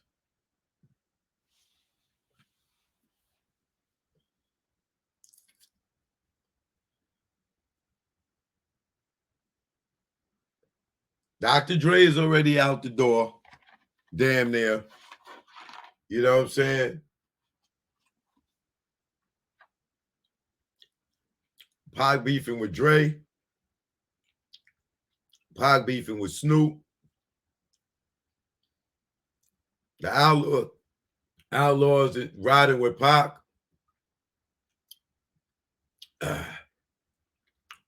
Before Pac, the mob was cool with DPG. Dog Pound, Snoop, all of them, right? But now with Pac there, and Pac becoming MOB, now they got to choose a side, right? So what happens is there's a split in Death Row. Now it's Death Row versus Nightlife. Because Snoop, in my head, allegedly, he gets off the plane, get in his car, and he's telling everybody, he calling Sharita. Allegedly, this is all in my head what I'm saying right now. Yo, Sharita, cuz, this nigga Suge just flipped on me, cuz. That nigga, the nigga Pop, he mad at me because, I went on the radio and I said I ain't got no beef with Puffy and them niggas, man. You know what I mean, cuz? But now the nigga Suge turning against me for the nigga Pop, cuz. You know they blooded him in, cuz. Now the mob ain't fucking with me, cuz. That was my label. I built Death Row, me and Dre and us, nigga. This nigga just came over here and the Suge done turned against us. Whoa, whoa, whoa, whoa, whoa. Now, Sharitha's interest is Snoop, the Dog Pound, Nate Dogg, Rage, because she manages all of them. Now, not only is her and Suge relationship not tight, now Suge is focusing on Pac. These niggas can't get in the studio. And all the focus is on Pac. You know what I'm saying? If Pac needs Pac is first priority. Snoop is no longer first priority, right?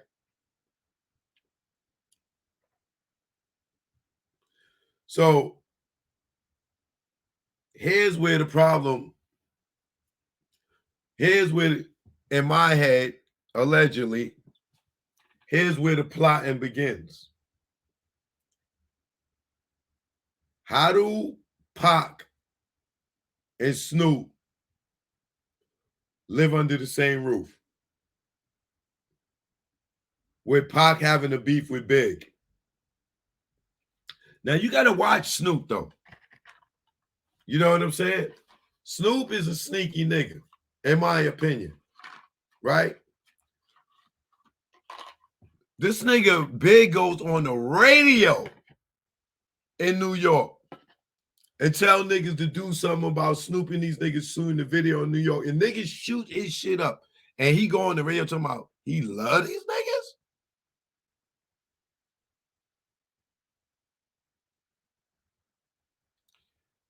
Big get your shit shot up.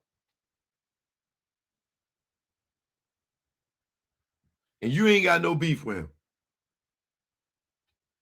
Okay. I'm going to say, you know, niggas forgive and forget, right?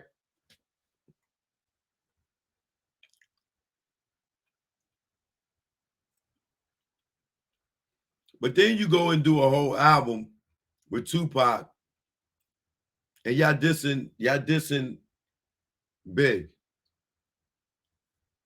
Y'all can look up the song New York 87. Dog Pound and the Outlaws, or whatever it is called.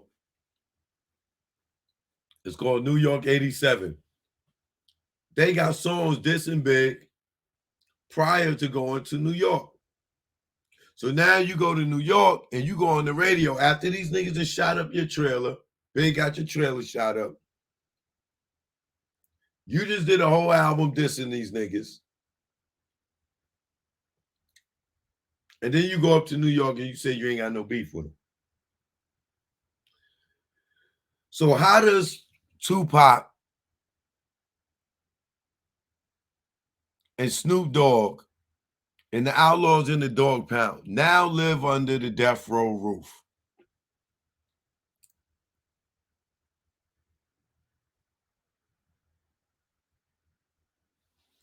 Because they was already fighting. Now it's lit. Now it's lit, nigga. You love my enemy and you live in my house, but Suge is rolling with me. What are we going to do about this? Management?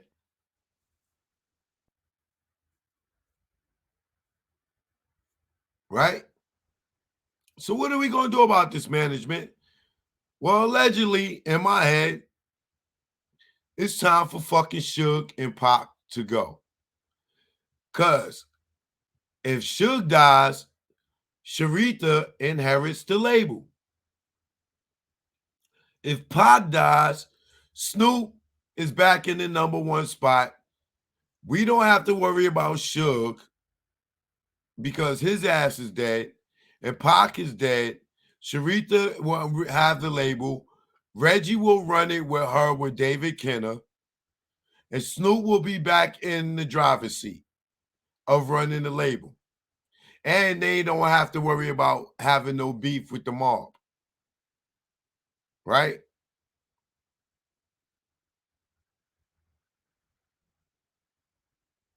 There's your motive and there's why. So, how do we make this happen? Everybody that's involved is a goddamn Crip. And the involvement of Tupac getting shot, getting killed, and Suge getting shot, right? You got Orlando Anderson, you got Keefe D, you got Terry, you got Big Dre, right? Reggie allegedly is, from what I'm hearing in the streets, allegedly is a great street Crip. Allegedly him and his dad. That's alleged, right? Lil Half Dead, Crip. Dog Pound, Crip. Daz, Crip. DPG is the Crip set. It's like MOB, right? And then you got Snoop, Crip. Sharitha, I don't know what neighborhood she's from. I don't know what she falls under, right? But she's still over there with all the goddamn blue side, right? So now Snoop leaves the plane, goes home. What do you think is going to happen next time him and Pac is around each other? Pac ain't going to be fucking with Snoop. Right? So 3 days later, after they getting off this plane, this nigga Pac gets shot. And Suge, right? Is that a coincidence? No. Not in my opinion. So now we got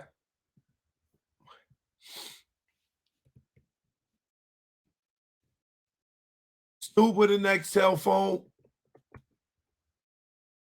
And we got Reggie with a phone.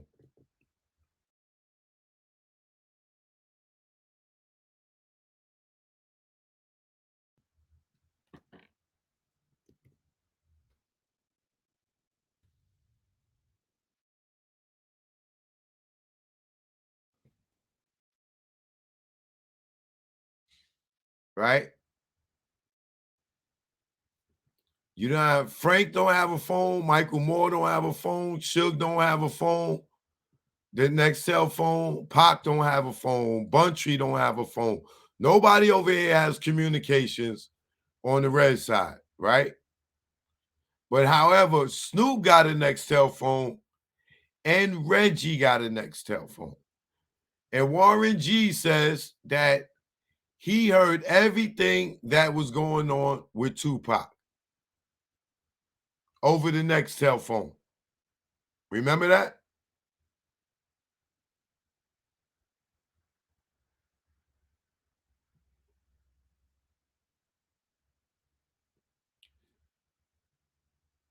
Conveniently, Reggie had a meeting with the security and did not allow them to have any guns.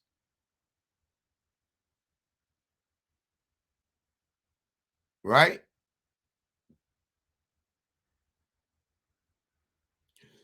So they used the story. So they used the story of Southside Crips trying to take the chain from the mall. Then they used the story of the Southside Crips getting hired by Puffy. Right? Then they used the story of the Southside Crips, the mom jumping on Orlando Anderson, the only Crip at the MGM. Right? Then they used the story of the Southside Crips in the white Cadillac. Right?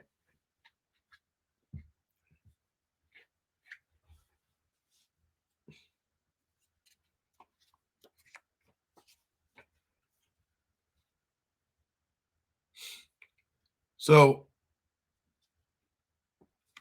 I just want y'all to see the connection, right? Look at the graph again. Since Suge been in jail,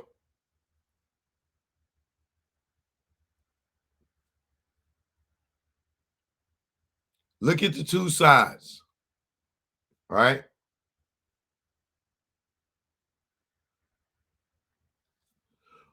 Who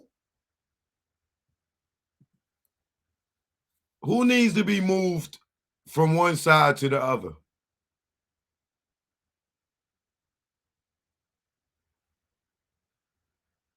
If you had to move one person or two, three, whatever, how many other people, who on which side needs to be moved to the other side?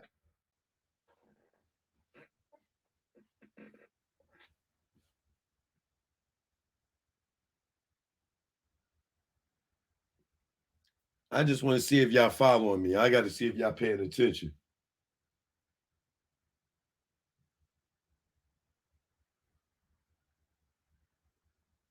Look at the list. And if anybody should be moved from one side to the other, who would it be?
All right. So a lot of y'all got it right. If you say David Kenner, if you don't see David Kenner on both sides, then you don't get it. David Kenner is on both sides. You know what I'm saying? He's Don King, goddamn it. But for those who said Marv James, you would be correct. I do need to add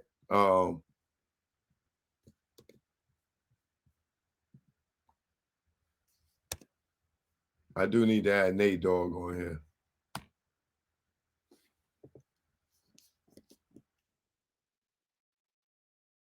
Because he was in Vegas too.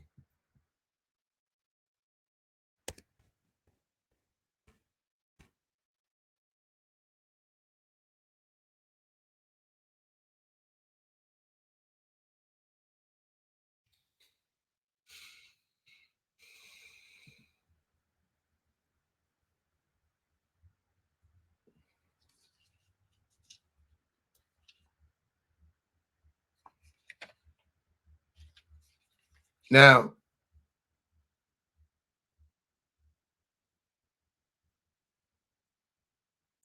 here's where I blow your heads off. Or should I save that for the end?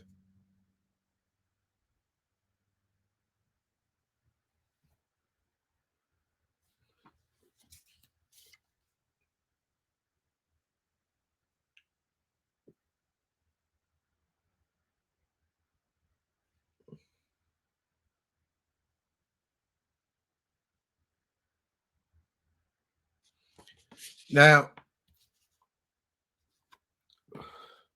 what's the other dude name I'm missing, right? What's his name? Hemrock? Isn't it? Is Buntree, Neckbone, and what's the other dude name? Is it Hemrock?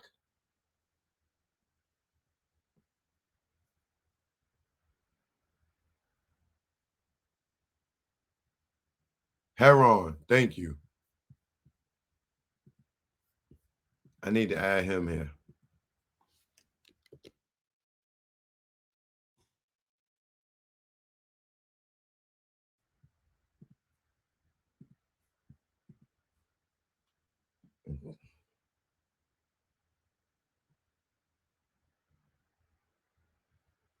Now check it out.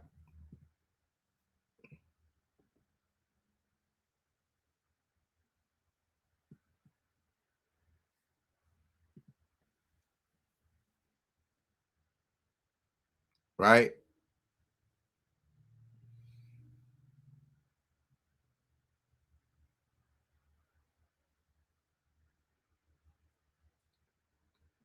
Check this out. How many of y'all remember the song To Live and Die in LA?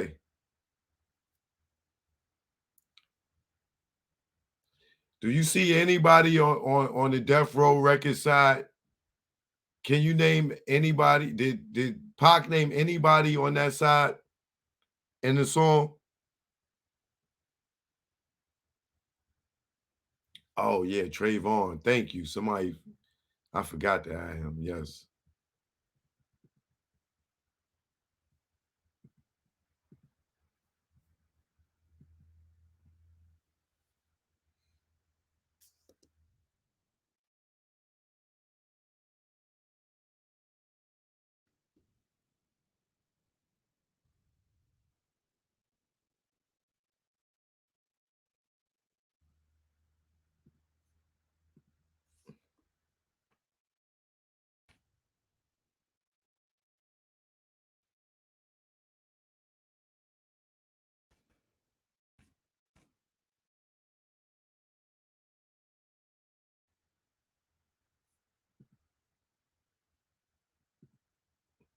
Neckbone, Trey, Henron, Buntry, 2, Big Rock, hit.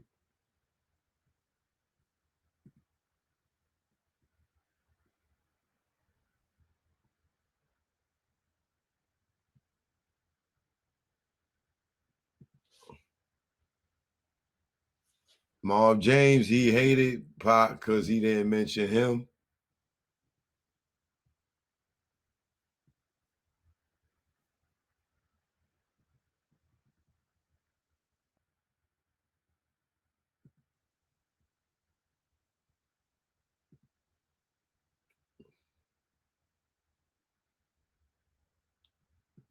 He shot at everybody but Marv James.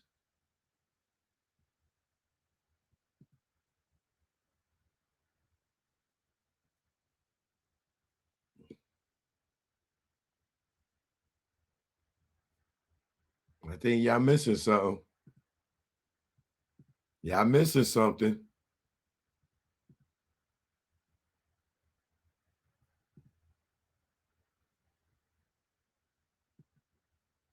Okay, I see y'all missing something. All right, so now look. Here's the thing that's going to probably blow everybody's mind right now.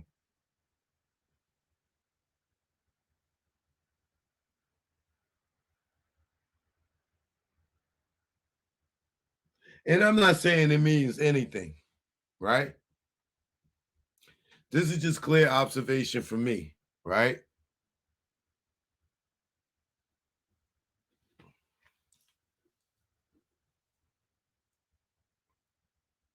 There's somebody else that he didn't mention in that song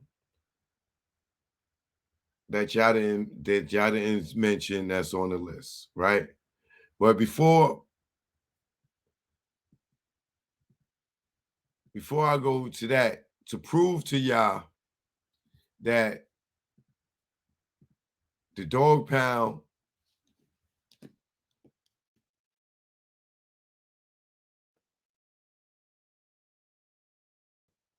and the Outlaws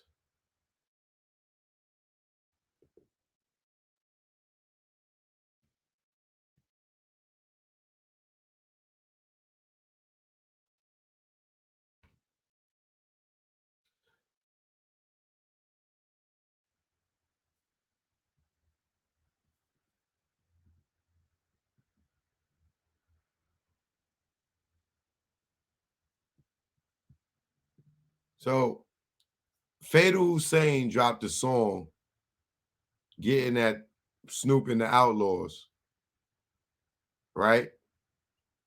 I mean, getting at Snoop and the Dog Pound, riding on them, right? So if Pac was cool with Snoop and them, Fatal wouldn't have still been riding on these niggas. Now I know niggas done grew up and they got older, and you know, Little C say the Outlaws is his brothers, and the Outlaws say they cool with the Dog Pound now. They, you know, they brothers, cause niggas matured and shit. But niggas is dead, right? You know what I'm saying? Pac, Big is dead. Now they friends with each other because time ease pain, right?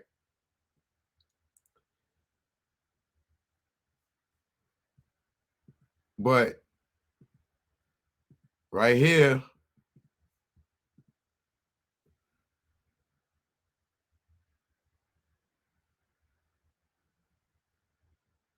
these are the lyrics to Y'all Can't Fuck With Us, right?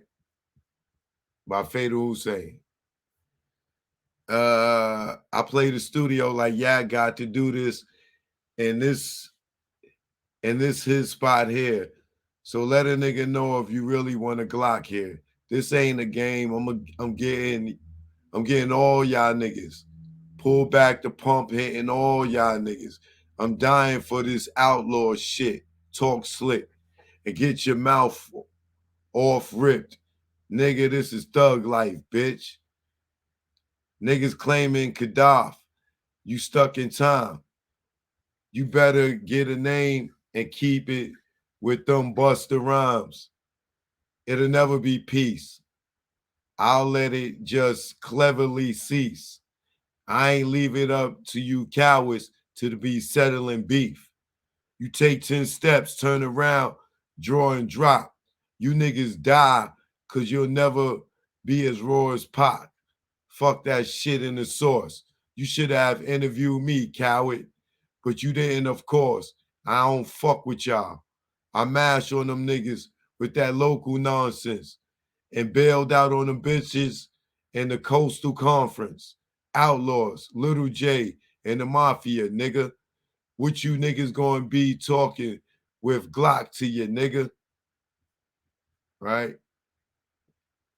Bring the shine. You hook this game of mine. Colossal uphold this New Jersey imposter.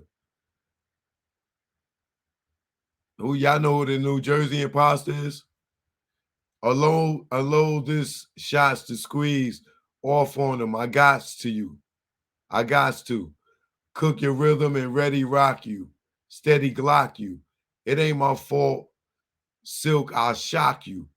Pop you 2 times. I'm sick with it. The way I do mines. With an Essex County bid off a few crimes. I freeze herbs to my nigga Big Ab and Blake in Northern State with the eager ID serve and encore. You ain't paid.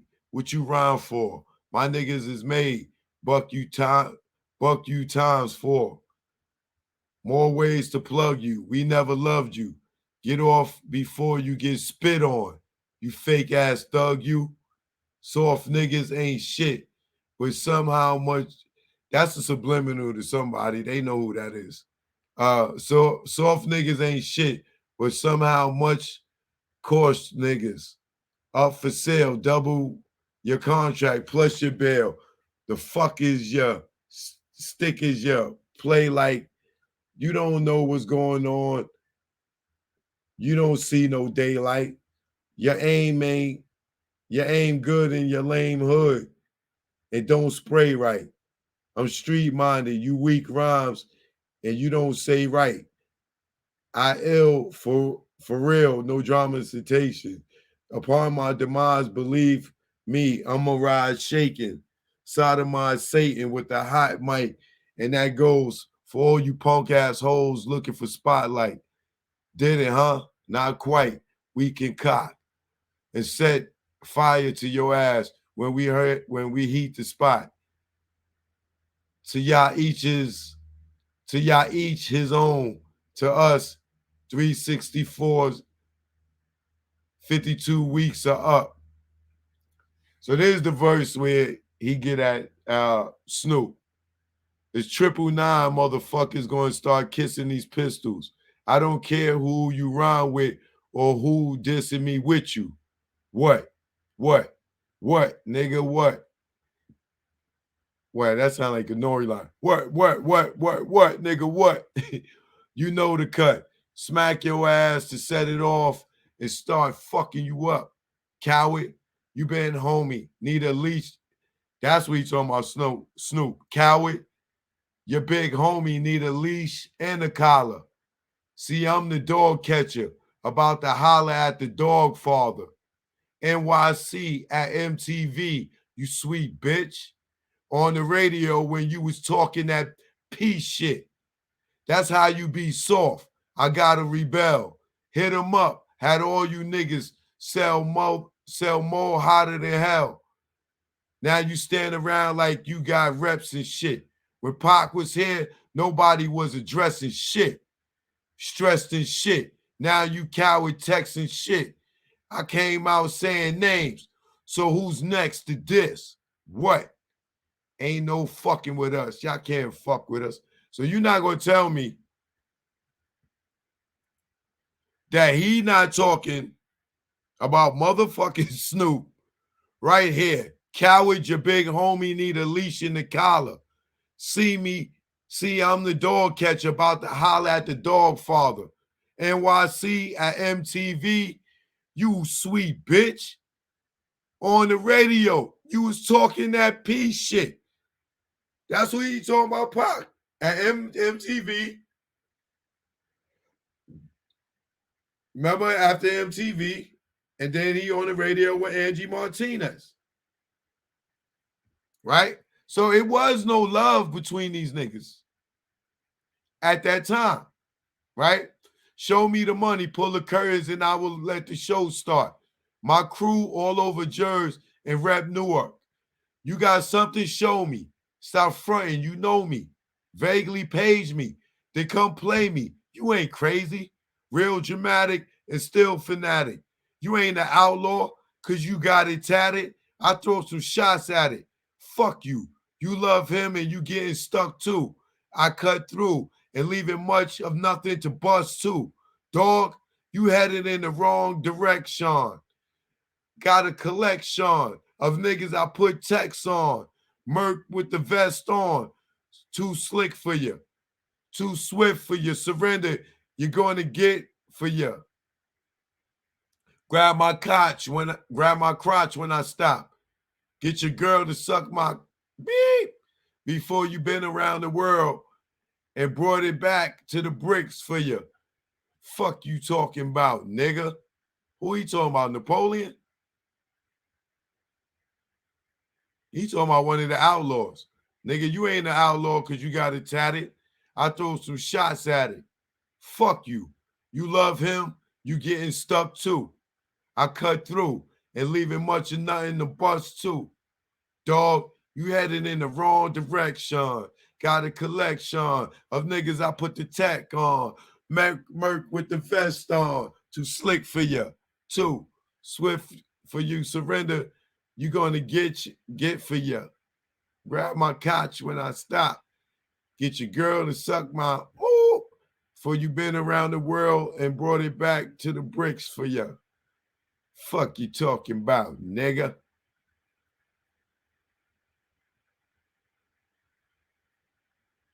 See, I'm the dog catcher about to holler at the dog father. NYC at MTV, you sweet bitch. On the radio, you was talking that peace shit. That's how you be soft. I gotta rebel. Hit 'em up, had you niggas sell more hotter than hell. Now you stand around like you got reps and shit. When Pac was here, nobody was addressing shit.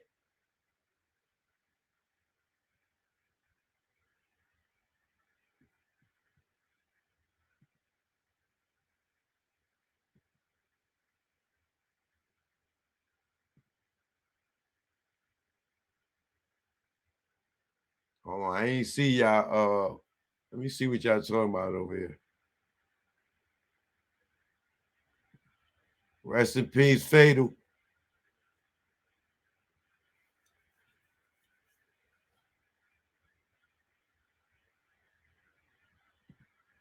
It was Napoleon's cousin that killed Gaddafi.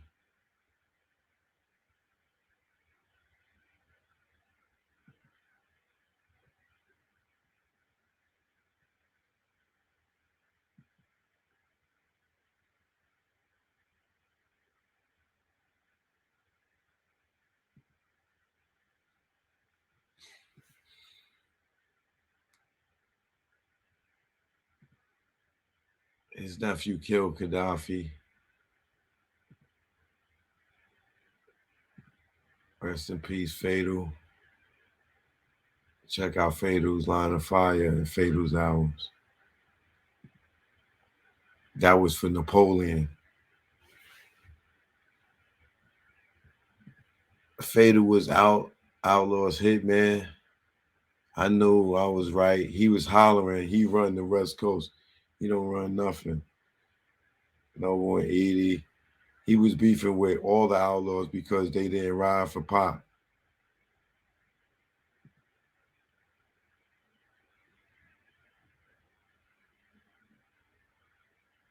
Angelo, what up?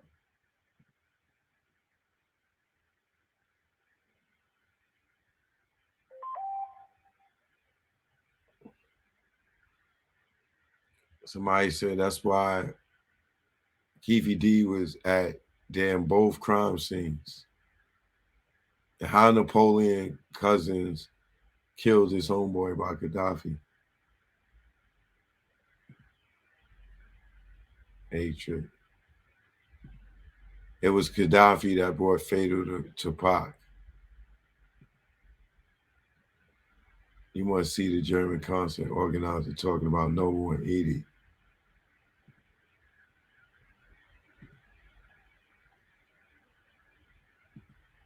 Nobody rode for Pac after he passed away. They all was busters.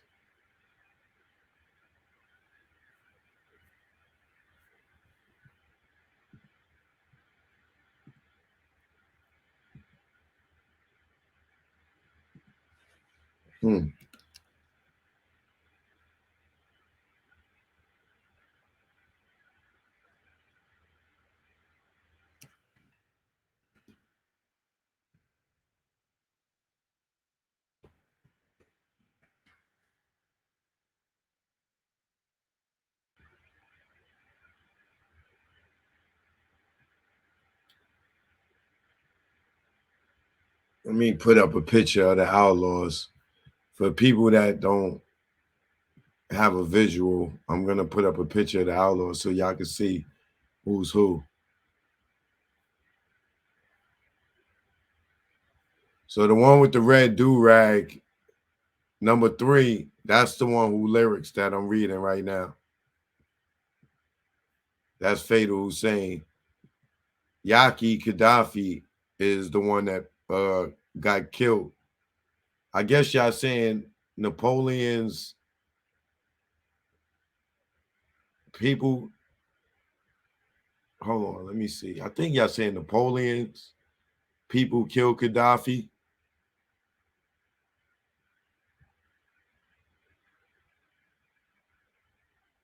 Is that what y'all saying?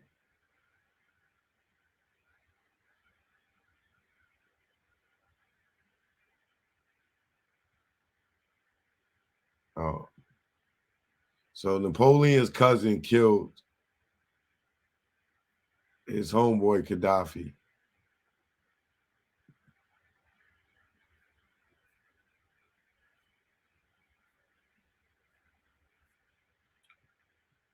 And Fatal also got killed as well, right?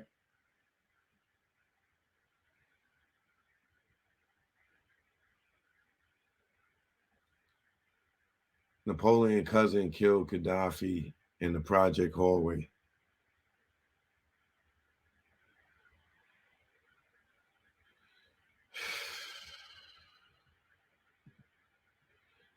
Yeah, do y'all understand that everybody up there that got killed by black people? Like, we only kill us, bro. We kill us, man. We fucking kill us. That's very disappointing.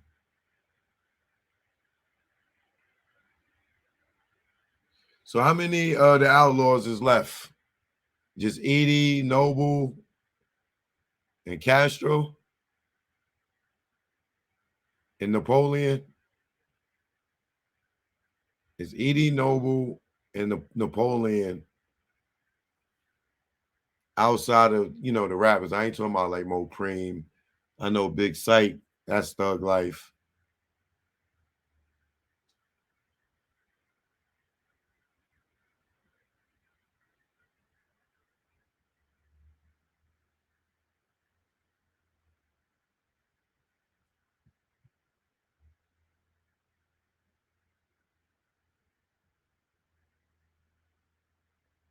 Fatal died in a car accident.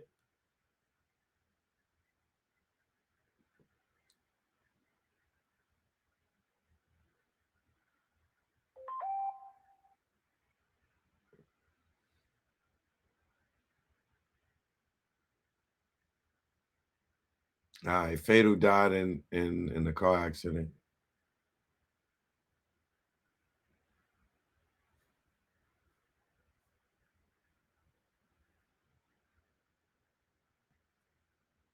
Wow. All right, well, let me get back on track here because this is kind of crazy.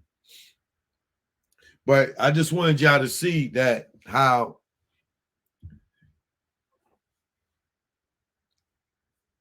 even though, Edie and Napoleon, they cool with the Dog Pound and vice versa now.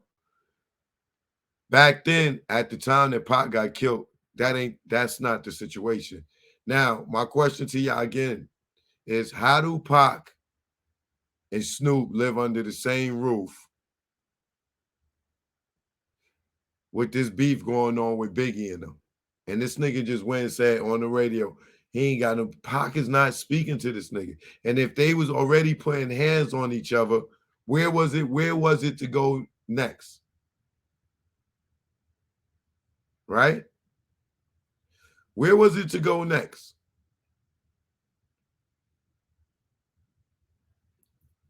And that takes us back here.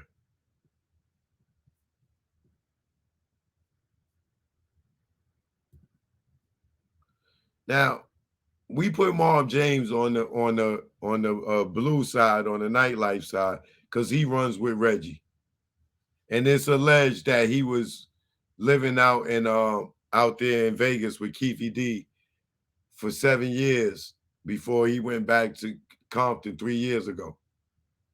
So, and we seen Reggie talk on the phone with Keefy D. We know them niggas is cool, right? But Daz got problems with Suge. He made that clear, right? Daz said they was leaving Death Row or wasn't fucking with Death Row before Pac got killed.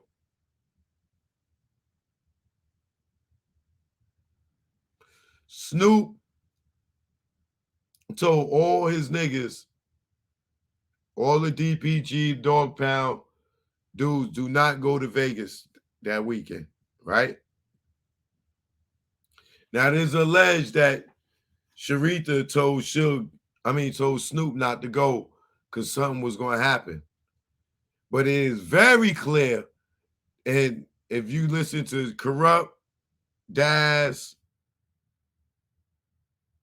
maybe even Nate Dogg might have an interview where Snoop told them, do not go to Vegas. We not going, cuz. Do not go. He made it clear, nobody to go, right? Who the hell ain't going to a Mike Tyson fight? And you got front row seats, ringside, all y'all niggas. And you not going? He ain't going because he got beef with Pac. Right?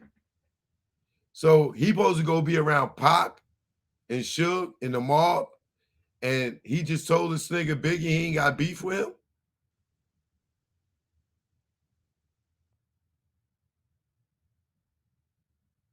Do you understand what I'm talking about here? Right?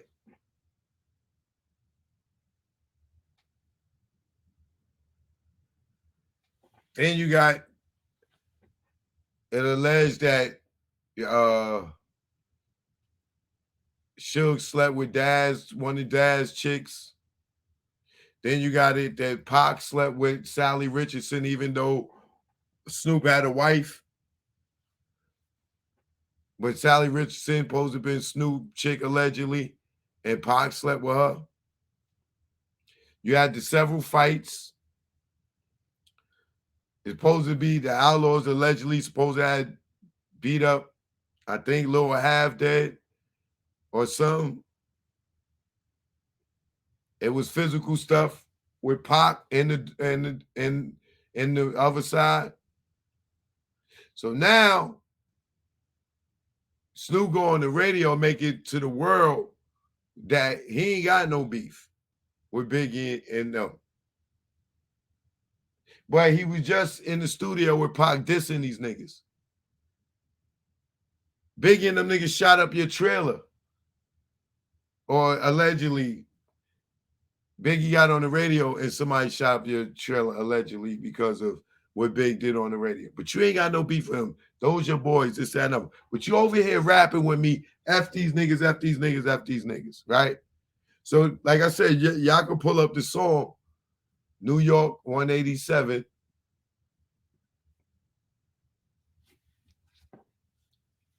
Let me see if I can pull it up. New York 87.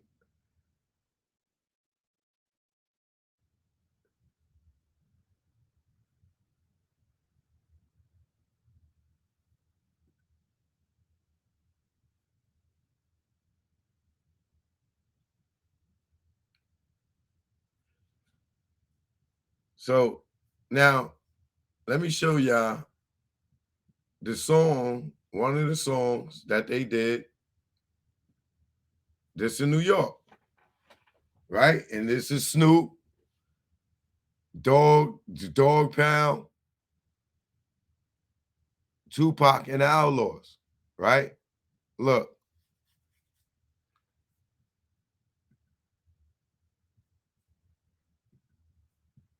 Ayo, God, the heads is tripping out in New York. Oh, fuck that, B. Fuck that, yo. Money, they can't come down here and shoot no video. They can't come down here to New York. Fuck them. Yo, you know what I'm saying? Yeah, kill him, kill him. It's time to get heated. Yo, Biggie. Where the homie Snoopy and shit, nigga? Niggas tripping all out, you know? I mean, hey, yo, cut, what up, cuz? Zoo Tribe, Dog Pound, LA Zoo. Shit ain't even real no more. Ain't no stopping. Don't stop. That's for damn sure. Holla at my homie Pac and shit. I heard Tupac fuck Biggie bitch Faith, cause that's on Dog Pound. Holy, I'm like, yo, you heard about that shit happened in New York? Outlaws threat. He said, don't ever bring your ass back here unless you bring me a gift, bitch. The fuck is going on? Whole busters. Tupac, nigga. Nigga who I thought I was down with and shit. Dog Pound, niggas. LA Zoo. Flip the script on a nigga. Y'all niggas want to go to war? Same niggas setting the homies up and shit, trying to set us up. I'm like, God damn. You know what I'm saying? Fuck is going on? Dump 350 worth of nut down her throat. God damn. Corrupt goes, I heard of Meth, Nas, and Red, and I'm down with them. Indeed, we all smoke weed and clown with them. Hung around with them. One man I ran with his clan. There's only one land. Niggas down with me, I can count on one hand. Come dumb. I gets dumber. The double barrel pumper, heat dumper. And I've been rocking mics since Funky Drummer. These adventures wreak havoc, speak lavish, lifestyles. I crack your clavage for the cabbage. Rhyme savage, introduction to death, murder MCs, till it ain't shit left in the sector. Why must MCs flip like gymnastics just to get their whole ass whipped? Can't claim to be classic, but you don't set no classic examples with your fucked up beats and your fucked up samples. Your last verbal war, you won't survive no more. I turn the channel because niggas ain't live no more. I used to follow, but now use a legend like Sleepy Hollow. I shoot to kill, a horse pill you can't swallow. There's no tomorrow. Nigga, it's all ends. I've been down with KRS since Boogie Down begins. That's my man. Now that's what I hear. I was told to beware. I'm inspired. This by a nigga I admire. Hell no, this can't be. Now who the fuck is this? I hear on the radio dissing me. B-I-double-G-I to the E. Shit scorching. Do a video for a song. I got blew out of proportion. I found out he's the deadliest force in the world where it all about glamour, fame, and fortune. Nigga, we Mobb Deep, so fuck you, J. Rule, and any tribe who quest to compete. We the elite. The Psycho Assassins is blasting. The next time you in LA, nigga, we smashing or we mashing. West Coast Sound holding it down. We got the thing. The shit to make them all fall out and faint. Recorded. Shit that overseas imported. That genuine shit that'd be hard to find. My lyrical so irresistible. I get the dough and I flip the flow, overturn. If it wasn't black owned, it get burned up. When the SC erupt, I hear the fakes on the radio make my ears ache. We aim and shoot the whack to reduce the pain. Black at you, sick in the head, body snatchers. 96 when I'm elected, whack MCs get ejected. On the tape deck dash, you're no match. Your DJ can't scratch, you won't last. So just hop out the battle, retreat your saddle. There's too many of us. We kick plenty of dust. Skulls melt from the heat, from the microphone. Mortal Kombat, make skeleton bones. Only nigga that was spitting some shit was Corrupt. I'm keeping it 100. Pac was all right too. Daz is Ayo Threat. I play the MCs, nigga play the mic. I bash motherfuckers from the words I recite. Tighter than the average MC trying to battle me. Tragedy is a must. I crush NYC. Lately, I've been on some crazy shit. Imagine this. To make it until you die, until you out of it. Scouting your hood for murders. Roaming through your house and murder. When you wake up in the morning, your life will be over. I told you, Dog Pound ain't Nathan nice. Sacrificing motherfuckers from men to mice. Twice. There's been a murder on your block. When we dropped, your homie thought he was nutty. Well, it made him outrun my Glock. You stop us, but we started mashing, ain't no stopping.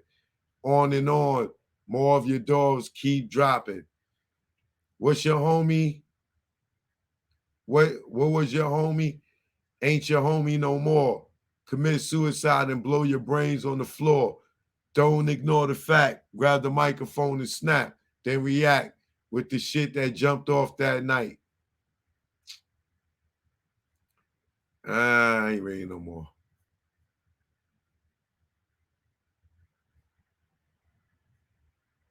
I'll read Corrupts because that nigga got bars. Yeah, the motherfucker told me, come on, man, let's go to New York. I told them motherfuckers, man, fuck New York. Ain't shit in New York. For me, nigga, fuck New York. Fuck York. Fuck all y'all motherfuckers in New York. Fuck the scandalous assholes, eating ass bitches. Fuck riggedy, iggity, jiggity. Whatever it is, that's this fat, greasy motherfucker eating ass motherfucker name is. Fuck Stuffy, Ruffy. Fuck everything in New York. They need to bring the motherfucking Statue of Liberty to the West Coast. Now that's dissing.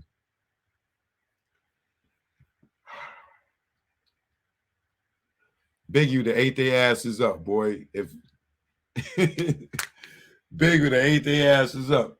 But the point is, as you can see, they was making songs this in New York, and then here go fucking Snoop go up to New York and say, oh, I ain't got no beef with Biggie and them. You know what I'm saying? Those my homeboys.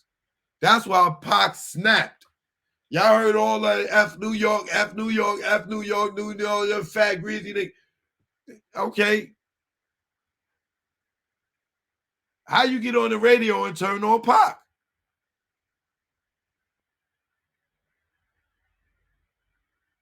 How you get on the radio and say you ain't got beef with these niggas when y'all niggas was just in the studio bombing on these niggas?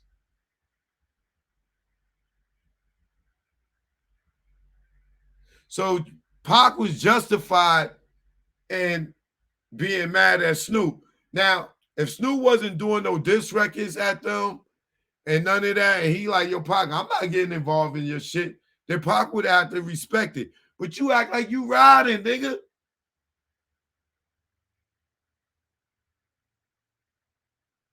You act like you riding with me. I'm riding with you. They shot up your trailer. And you get up there in the middle of this beef. You get up there and you say you ain't got no beef with these niggas? And we riding and I'm bombing on these niggas? I just did a whole album getting at these niggas. And you gonna go and say you with the row? You rolling with Death Row? Oh, niggas on. The friend of my enemy is my enemy. I'm sure that's what Pac was saying. And Snoop knew that. So what happens next? They get on that plane. Snoop scared for his life. Who the hell gets a knife in a fork and sleeps under a blanket with a knife and a fork? And I'm sure he ain't get no good sleep.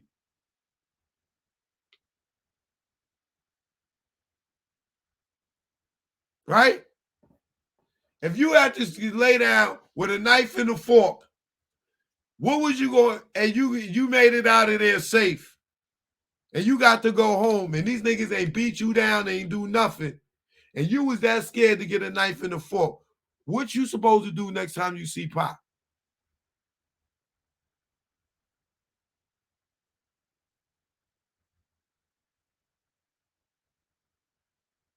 So what you think Snoop conversations was with Sharitha, with Reggie, with Crips, with the Dog Pound? As you can see, he didn't let them go to Vegas, right?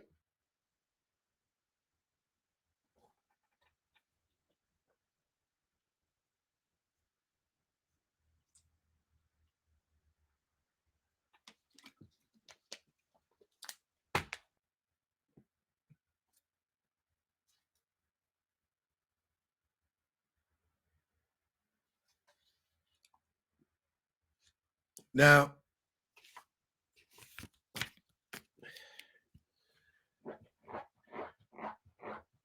my belief is this. Pac took over Death Row. He got blooded in or MOB'd in. Suge is riding with Pac. He done abandoned Snoop. He probably was like Snoop Daddy. And Snoop and Suge done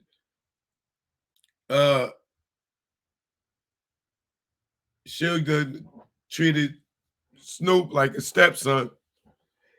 And I mean, like his son like a stepchild. And took him Pac as a foster child or adopted child and started treating him like his biological son, which caused the friction, right? Now,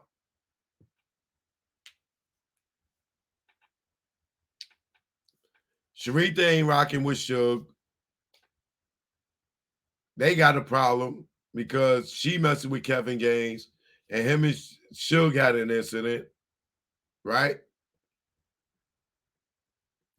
That's one rivalry. Sharitha and Suge, Kevin Gaines and Suge, Tupac versus Snoop, the Mob versus the DPGs or the Crips, right?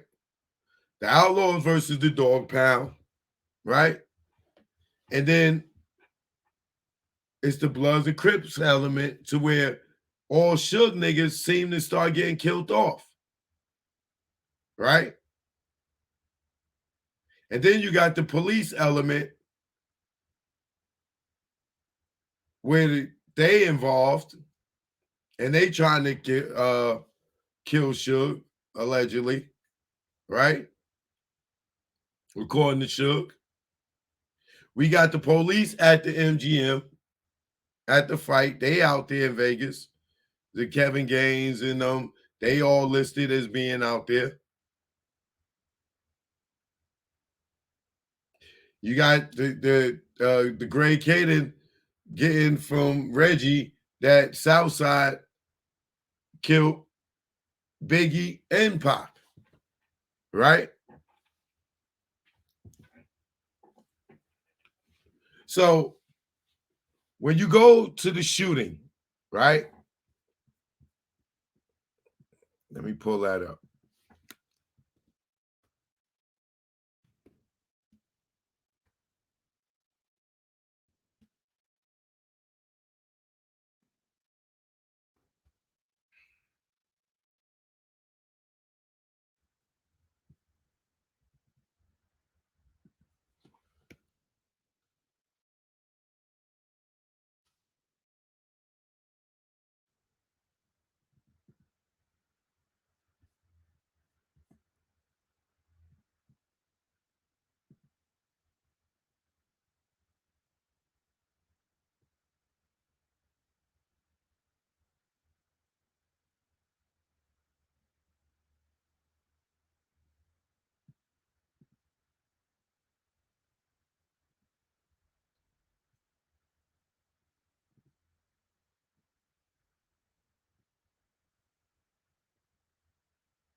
Damn, they don't have it.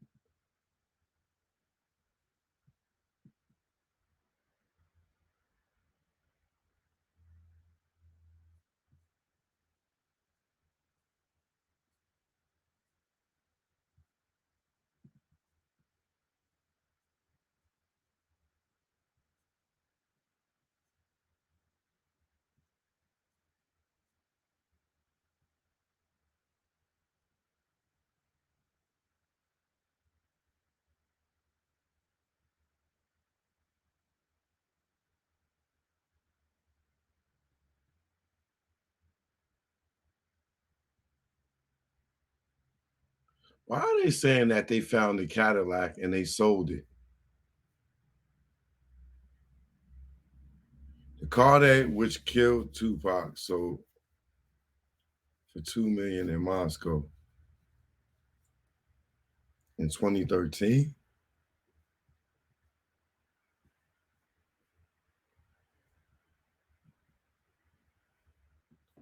Okay, well look, let me show y'all this.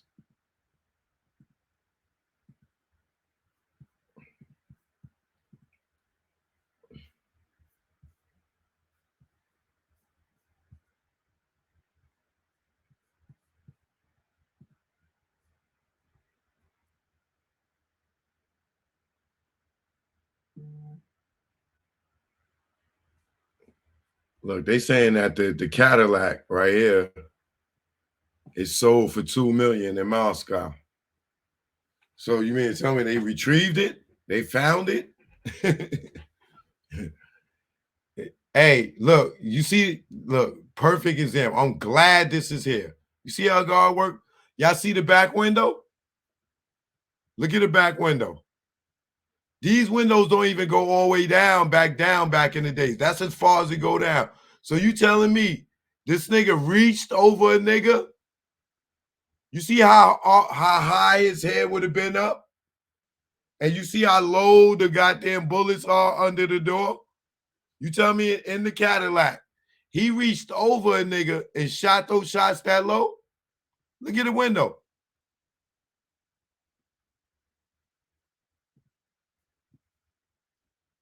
Can y'all see that? Right here? Look, the window don't even go all the way down.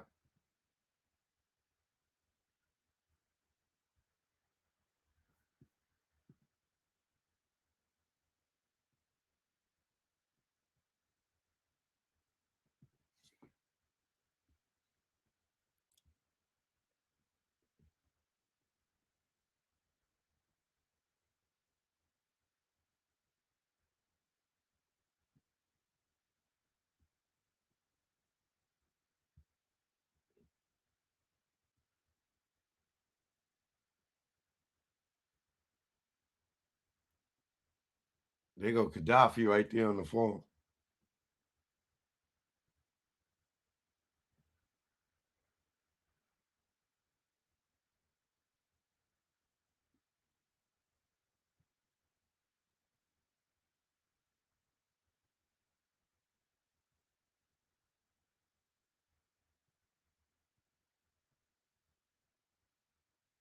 I never even seen this page, but I'm gonna go back and look at it. But right here, right? Now, as y'all can see, this is the light.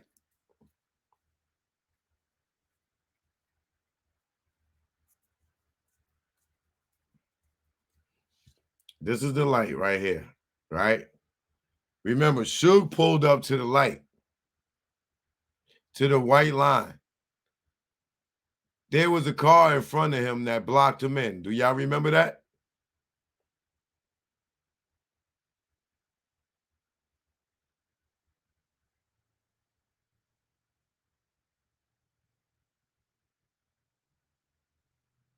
You see how low them bullets is on that door? And how high that Cadillac is and how that window goes all the way like 25% down. I mean 75% down, not all the way down. That makes sense to y'all?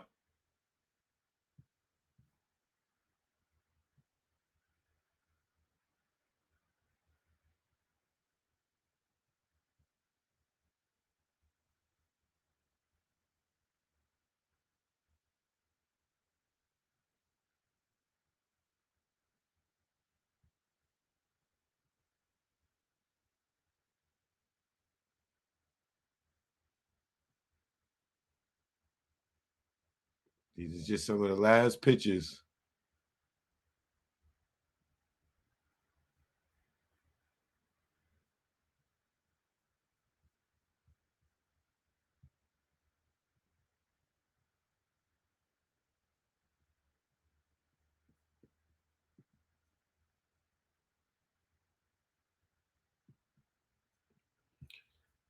So I want to show like the cars lined up.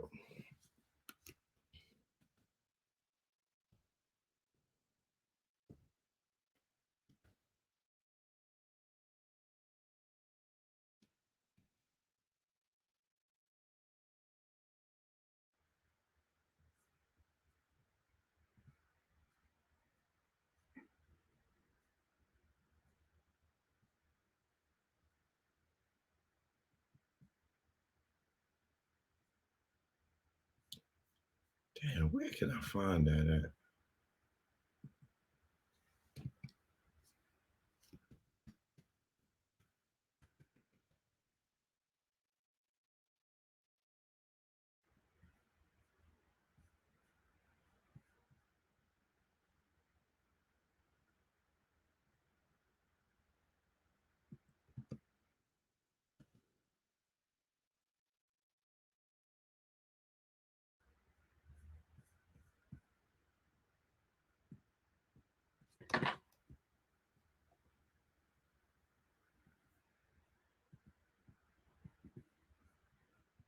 Oh, is this one? This might be one.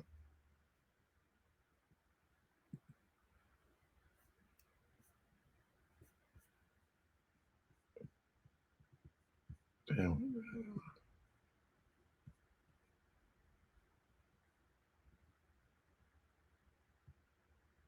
Okay.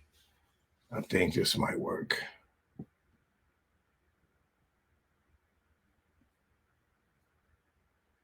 Oh, this is even better. All right. So here we go. Right?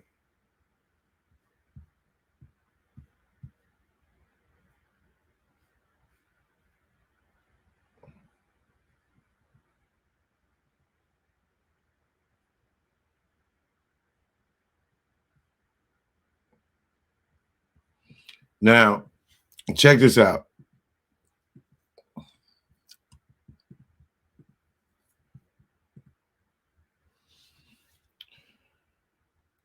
Now, I know these ain't the exact cars, right? But this is the best way that I can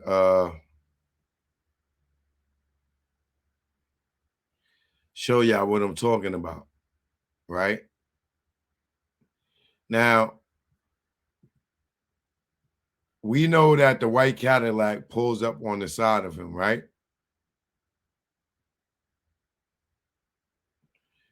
When the white Cadillac, the girl's in the Sebring right here, right? The white Cadillac pulls up on the side of Suge and Tupac on the right-hand side. On the left-hand side, you're looking at, I guess Trayvon would be there, and Frank would be the green car behind Suge and Tupac, right? In the front of Suge would be Dubb, right? Y'all see this?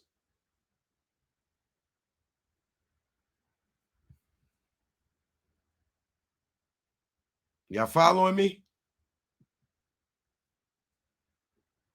This would be the white Cadillac that's coming up, right?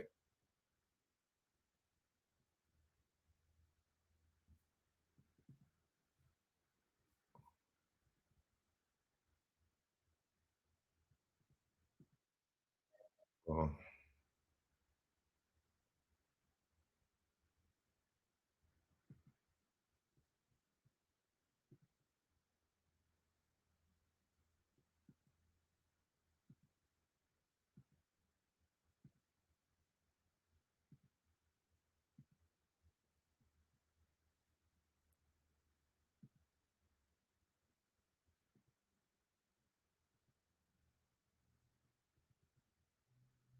Let me see. Is this better?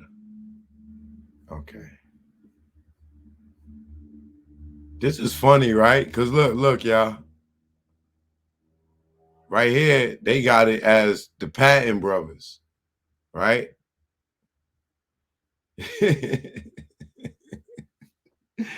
Look at this, y'all. It ain't Kevy D, Orlando, Terry, and Big Drake. Look how they got it. You see this shit? You see how many stories it is? Right? But look, here's where I'm gonna drop the bombshell on y'all, right? Let's just say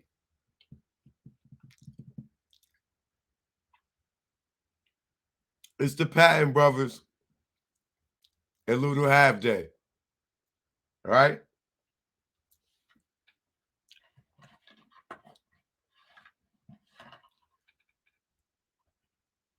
Right?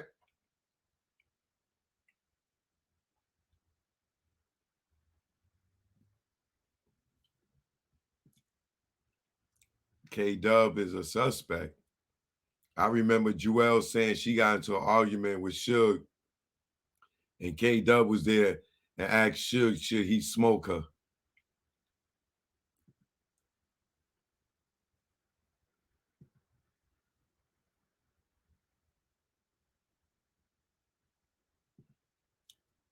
All right. Well, look. Here's my point, right? And this is all alleged, right? This is why I feel like Snoop, I ain't saying Snoop orchestrated this. I'm just saying that I believe that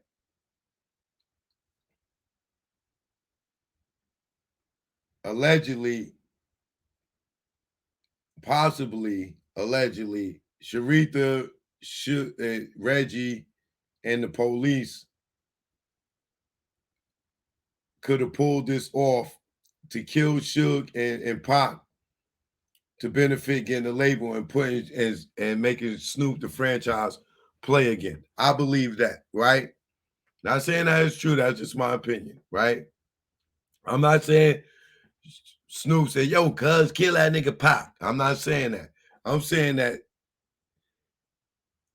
a lot of money was on the line, right? It was definitely going to be some serious beef now, right? But either way you look at it, you got the Crips on the right side of what you call it. You got the Crips on the right side of the car, right? It don't matter if it's Keefy D in them. It don't matter if it was Little Half Dead in them. It don't matter if it was the police, right?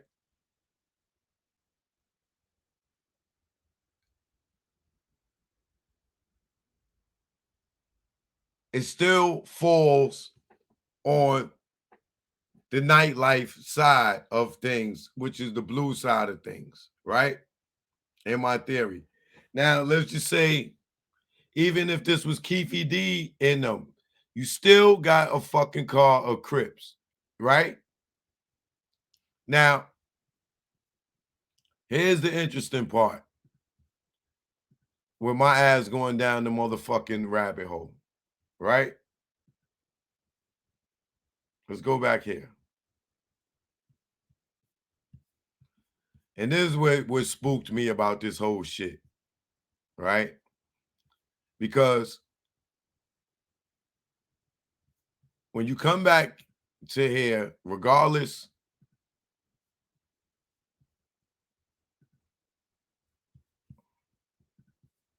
to who's in the car, in the back, right? I mean, to the side, we know it's allegedly the Crips or the cops, right? But this is the shit that fucking spooked me the most, right? The car in front of Suge.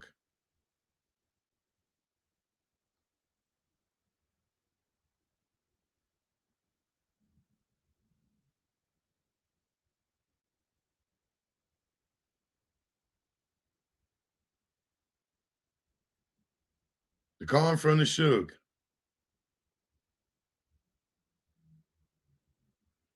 Y'all remember who was in the car in front of Suge?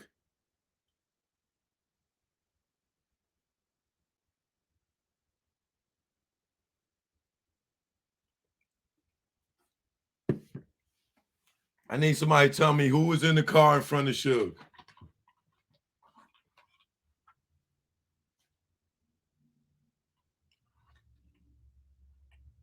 Anybody?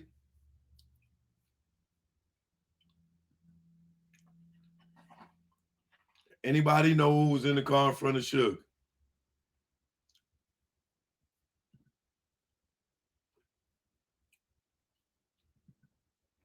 K-Dubb. Okay. K-Dubb. And what side of the color spectrum is K-Dubb on, y'all? Is K-Dubb down with Long Beach or K-Dubb down with Compton, y'all said? Is he down with Southside or is he down with the mob?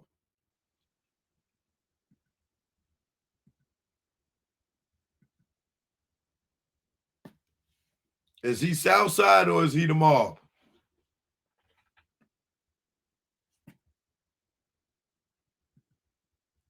Somebody said blue. Somebody said mob.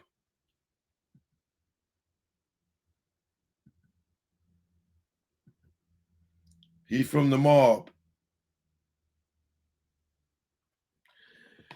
Okay. Now this is where everything just got weird to me. When everybody say he's down with the mob, and everybody say he's down with the mob, I go look him up on Instagram, right? And on his page, all I see is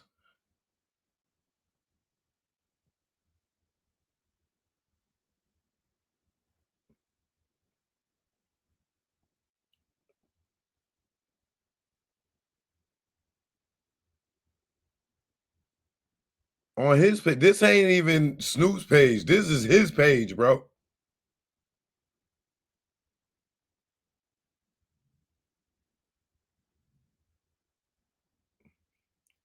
And this is the car that blocked Suge and Pac in.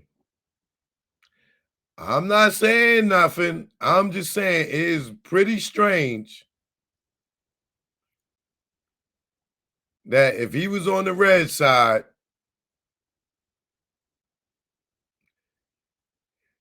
and Suge and them got Crips on the right of them,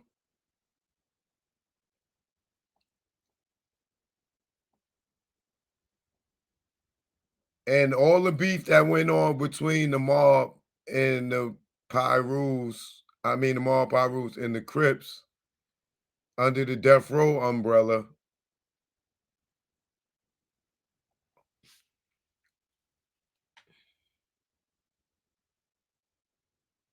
It's crazy to me because here he is with Mopreme and Tretch,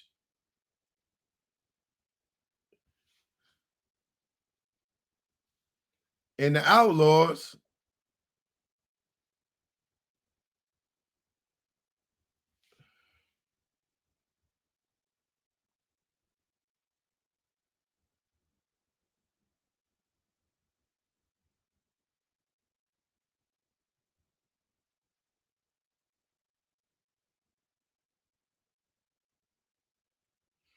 But he stayed with Dog.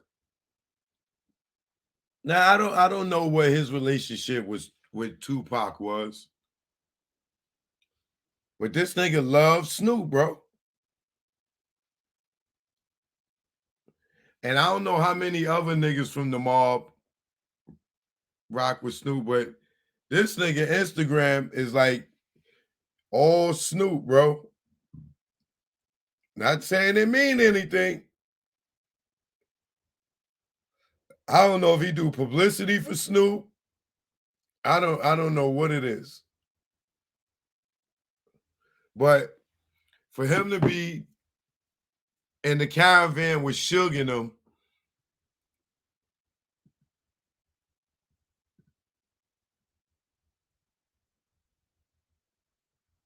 Suge get blocked in.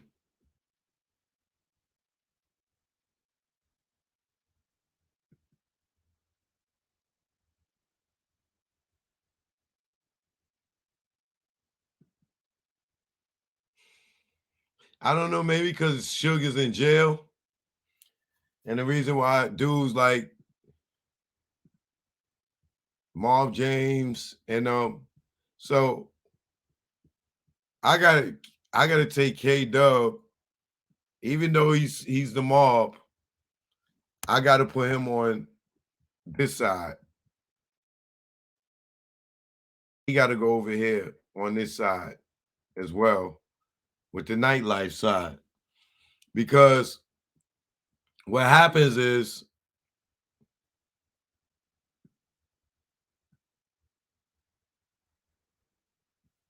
Pac gets killed, Buntree gets killed, Neckbone gets killed, Gaddafi gets killed, Fatal dies. I think Heron got killed. Michael Moore passed away. Frank passed away. The Death Row side is gone.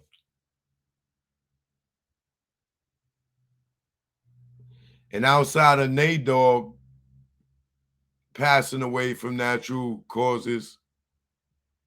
Everybody else on the nightlife side is around, except for Kevin Gaines that got killed, right? So, who benefits if Suge and Pac goes to jail? I mean, Suge and Pop dies. Who benefits? You don't see the motive now? Allegedly?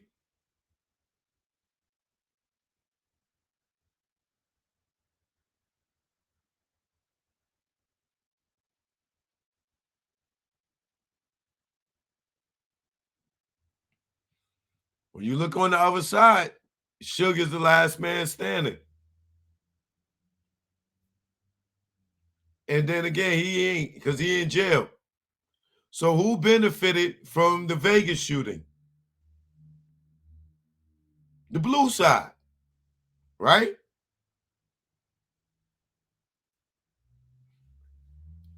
The one that walk away with the most money is David Kenner. Because that nigga ain't going to jail. He ain't getting no charges.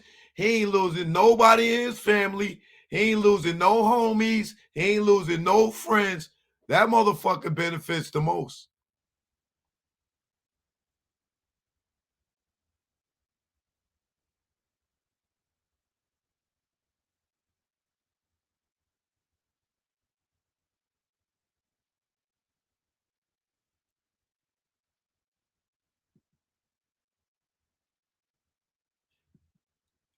Think about it. Pac was dead 3 days shot 3 days after the MTV Awards. There's a lot of lies out here. Why are people lying? There's a lot of lies when it comes to Pac. Snoop was supposed to name his son after Tupac, right? Why you think that shit didn't happen? So now with this, looking at this,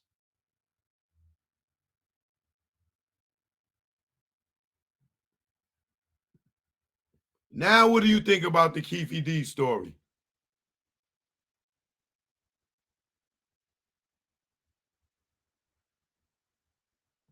Who you think it was, Puff, allegedly, or do you think it was Snoop, allegedly, or do you think it was because of Orlando Anderson and the chains that never got took? The chain never got took.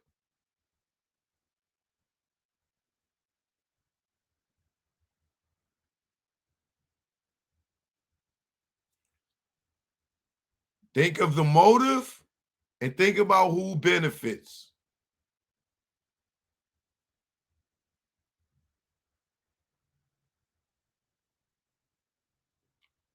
Think how the cars is lined up. Think about how they blocked in. Think about them not having walkie-talkies communication, but Reggie and motherfucking Snoop got walkie-talkies. The next cell phones. But nobody in Suge entourage got one. Reggie disarms the security. They can't have guns because they were trying to get a liquor license. They already had a liquor license.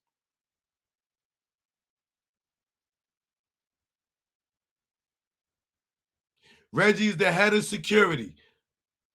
They get into a fight, a scuffle, everything. He's not there for that, and he's not there to make sure they're safe after that. Reggie calls his father the same night and tell him it was Southside. How did he know that?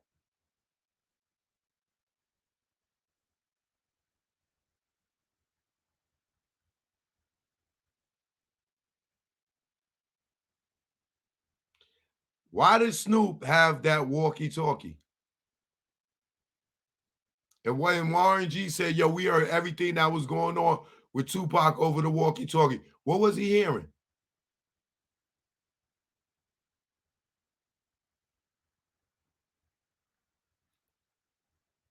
Why is the dude, not that it matters, but why was the dude that was in the car in front of Suge, that supposed to be in the Suge caravan. Why is this nigga so super duper tight with Snoop? Is that a coincidence too?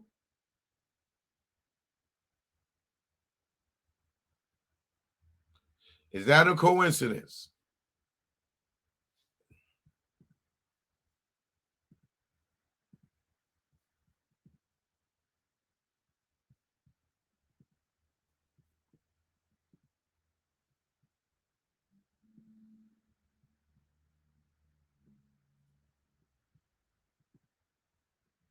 You gotta think this dude, like,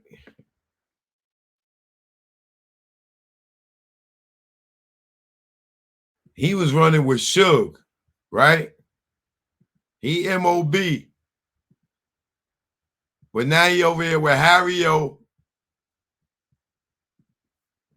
and Snoop.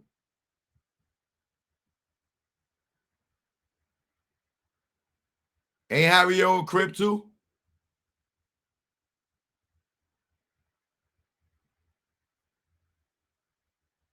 He's still rocking his red. I'll give it to him. But this shit looks strange. This shit looks strange.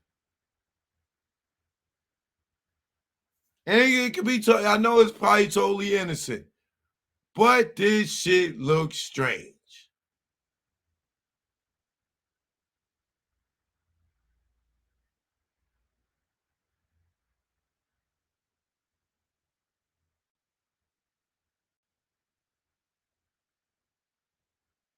This shit looks strange, bro. This nigga was running with Suge. This shit looks strange. Shit looks strange. And there is one other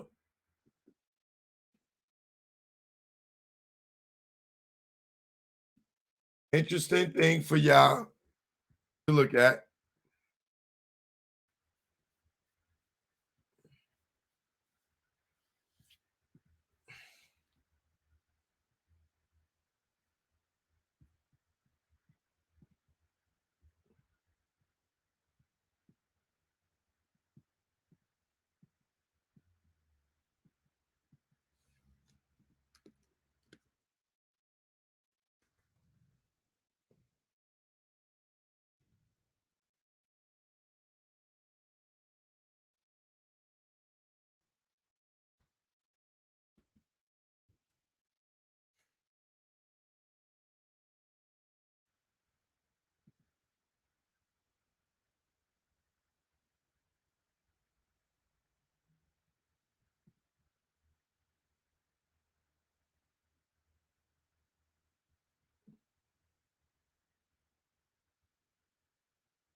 This is what I want y'all to see. Look at this.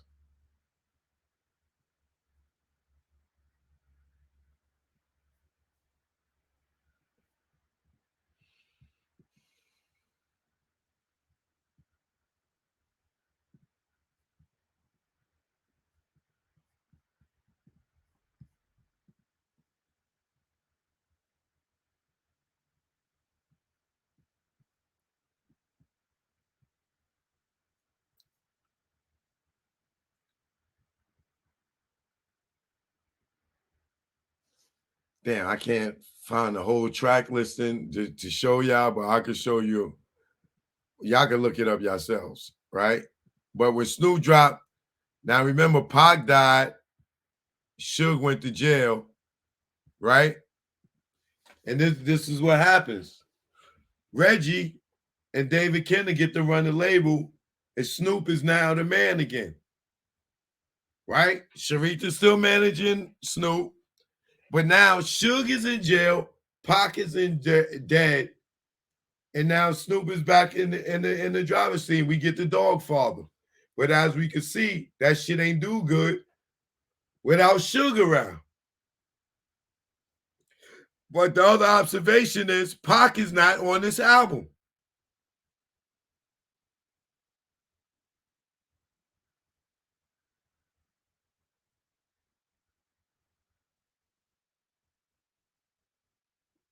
Pac is nowhere on this album.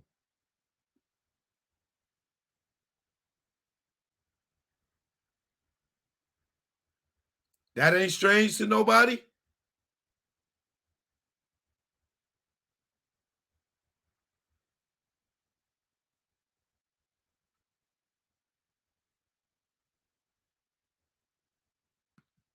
They did 2 of America's Most Wanted. And then Snoop comes back with an album and he ain't got Pac on there?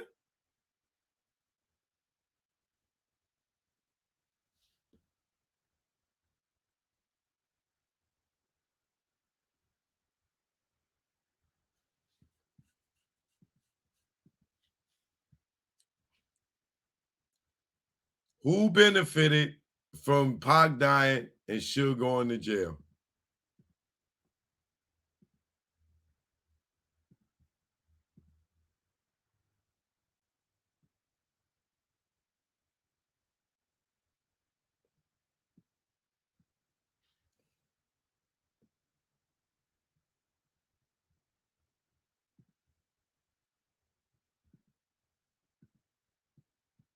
You see it now?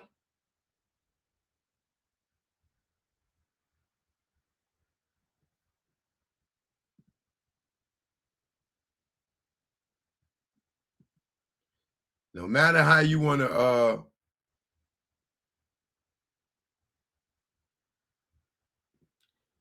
look at it, any way they try to paint it,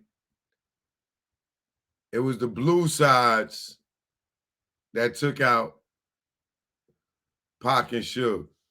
Either way you like, if you want to think it was Lil Av there, if you want to think it was Keevy D and however you want to look at it, right? If it was the cops,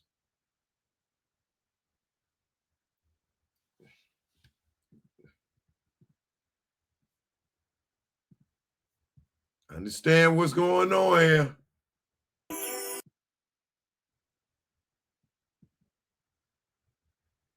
Understand what's going on here. This is just clear observation.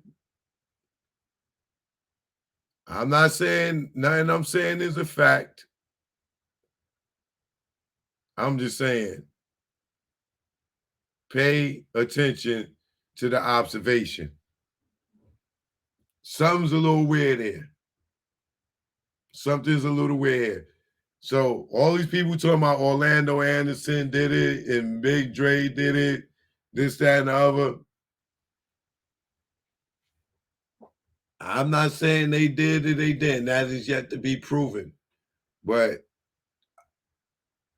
ironically, Snoop knows Orlando. Ironically, Snoop, if that is Big Dre's record label, Run On Records, he did business with them.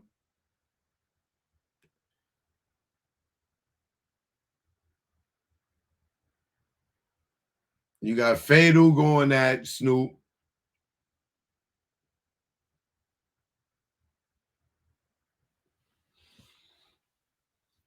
You got Pac having a beef with Snoop, not speaking to him when he died. Snoop with the walkie-talkie, baby, in the hair, what was going on in Vegas. Sharita being his manager. Reggie being super tight with Sharita. Sharita dating Kevin Gaines, who's connected to the Rafael Perez and then the Max, allegedly.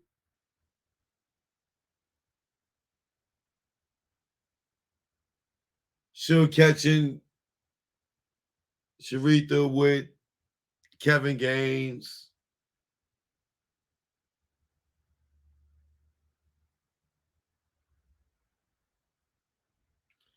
Reggie just being a allegedly undercover agent.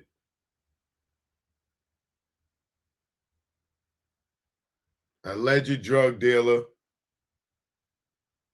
alleged crooked cop, made sure nobody had no guns on him, lied in the grand jury testimony, said Frank had a walkie-talkie, but he was dead.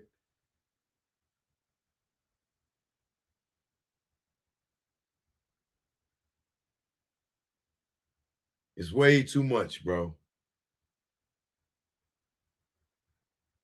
But my thing is, how was it going to be the next time Pac and Snoop was together after that Biggie shit? Knowing Pac, and Pac already done put his hands on a few of them niggas. Something to think about. We going to get back into this tomorrow. Choke no joke, you already know. They ain't solved shit. Y'all ain't solved nothing. Y'all not even looking deep enough. Y'all ain't solved nothing. Y'all ain't solved nothing. This shit is deeper than you think. Choke no joke, I'll let y'all tomorrow. No palm tree the trees and the palms of dealers and fiends. Late night roam the street. If you're new to the channel, please subscribe to the channel. I got a backup channel. If you want to subscribe to my backup channel, I'm getting ready to put a new mashup up over there. You know what I'm saying? There's the link for the other channel. Please subscribe. I'm getting ready to put up a new joint of something that I explained in this one. But I don't know how much more I could do on this on YouTube. I'm definitely gonna have to put a film together on this to explain it, because I think it's better for y'all to see it than me talking about it, because I don't know if everybody catching it, but it's some shit going on around here. Word is born, bro. Word is born. Y'all have a blessed night. Weed is weaker, but it's cheaper. Not many chicks frontin' like divas. Out west, every chick's a model like Eva, and you know I'm far from believing her. So I'm G'ing her like she G'ing me. Banging in LA is a different thing. At the end, you either dead on the bang, getting out, doing better things. On Sunset, where they hang. Hollywood, where they hustle for change. Times Square here, it's the same. I gotta give some shout outs. Thanks for the love, Angelo. Audrey, thanks for the love. I appreciate you. Maxine, J Della. Thank y'all. I appreciate y'all for the love always, man. All right. Lakeisha, much love to you too. Alvin Morris. Oh, I ain't gonna say your last name. Ken G, you already know. All right. I appreciate y'all, man. Thanks for the donations. Much, much love. No matter where you go, you'll find a lane. On the west, they kick it with Kane. On the east, trees the social thing. East Coast, West Coast, East Coast, West Coast. Grab your raps, roll it up. If you rap West Coast, East Coast, West Coast, East Coast, West Coast. Grab your glasses, take a toast. If you rap East Coast. When I'm on the west and I'm doing my thing, don't offer me coke or your nose I bang. Friends don't offer other deadly things. Thanks for the hospitality, we'll still hang. I won't judge you, leave me as I came. On the road to success, top of the game. Eat all the finer things in the food chain. Teach my kids to do the same. Whether East Coast, West Coast, East Coast, West Coast. Grab your raps, roll it up. If you rap West Coast, East Coast, West Coast, East Coast, West Coast. Grab your glasses, take a toast. If you rap East Coast. Gotta love life, they offer wonderful things. Being to travel is a privileged thing. Came back to the East Air wasn't fresh, streets filled with trash, various people in the ass. It's easy to tell who's upper middle class. Police and racism, same as crash. Back to where they not social, where they less vocal. When they don't know you, be careful, show you around the East Coast, West Coast, East Coast, West Coast. Grab your raps, roll it up. If you rap East Coast, whether East Coast, West Coast, East Coast, West Coast, pop your bottles and toss the cork. If you rap West Coast, both coasts are known to give you fame. Got paparazzi playing cameras your way. Got you bobbing and weaving like Cassius Clay. Most thugs turn Muslim in older days. Change their name to Allah they pray. Probably till they decay. This go out to the east and west. For Big and Pac, y'all let's connect. Whether East Coast, West Coast, East Coast, West Coast. Grab your raps, roll it up. If you rap West Coast, whether East Coast, West Coast, East Coast, West Coast. You can't get the West without the ES. So it's manifested that we connect. You know what it is. Choke, no joke. Learn from mistakes, baby. You know what it is. Greg on the track. Rest in peace, baby. Either war, we here now. You know what it is. Choke, no joke. You already know. Y'all know I love that cooch. You know what this is. I love that cooch. Yeah. It's the A thing. Clean cooch. Let's go. Yo, what's up? My nuts when I wake up. Got morning wood and I just bust one. In mahogany, I'm Ron Isley. Between the sheets, and she want to ski. And just shout with me with what I thought was pee. She rolled the D and her water broke B. Not pregnant, but baptized me. I'm down for more love, but change the sheet. She said, please, I want more. Next thing I know, mattress dripping the floor from her juices. Oral had me stoned, had a Corinne and Medusa in one. And when I look in her eyes, between her thighs, I tell you no lie, ain't shit won't buy. I rob and take it, for me to taste it. Red Lobster, pussy, biscuit, freshly baked. Eat that coochie all night. She sprayed my face like Suge Sprite. I love her. I eat her coochie all night. She sprayed my face like Suge Sprite.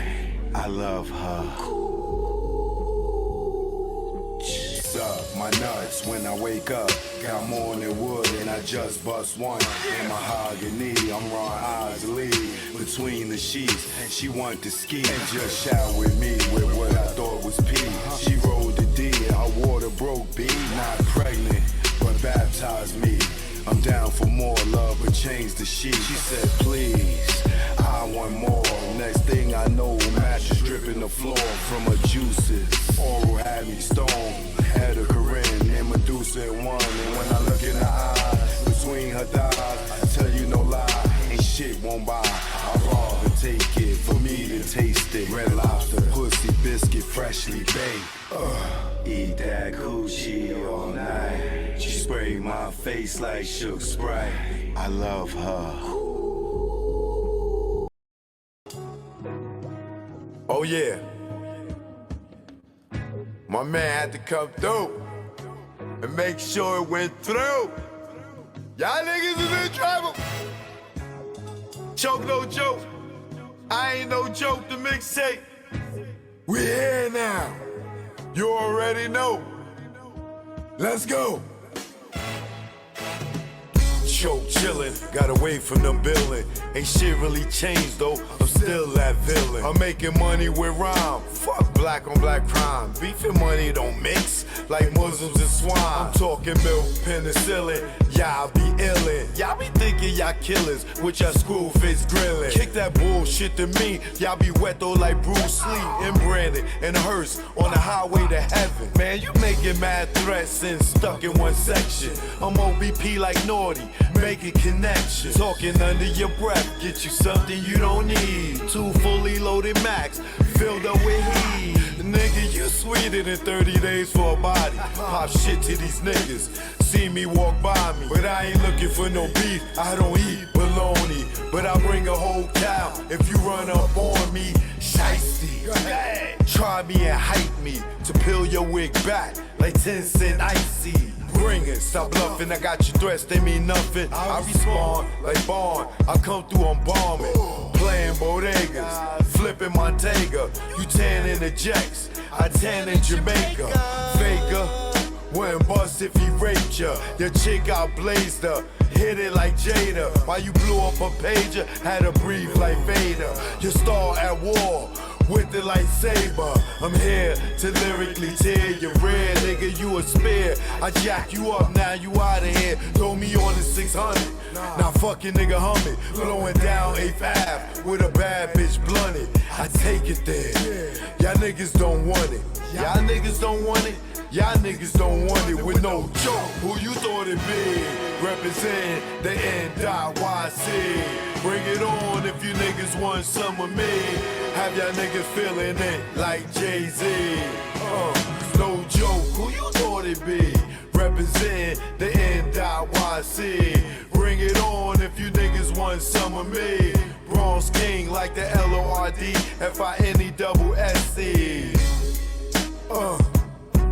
And that bullshit y'all do, y'all niggas don't stress me. Oh yeah, and you already know, either war what it is. Choke, no joke, I ain't no joke. The mixtape, we here now.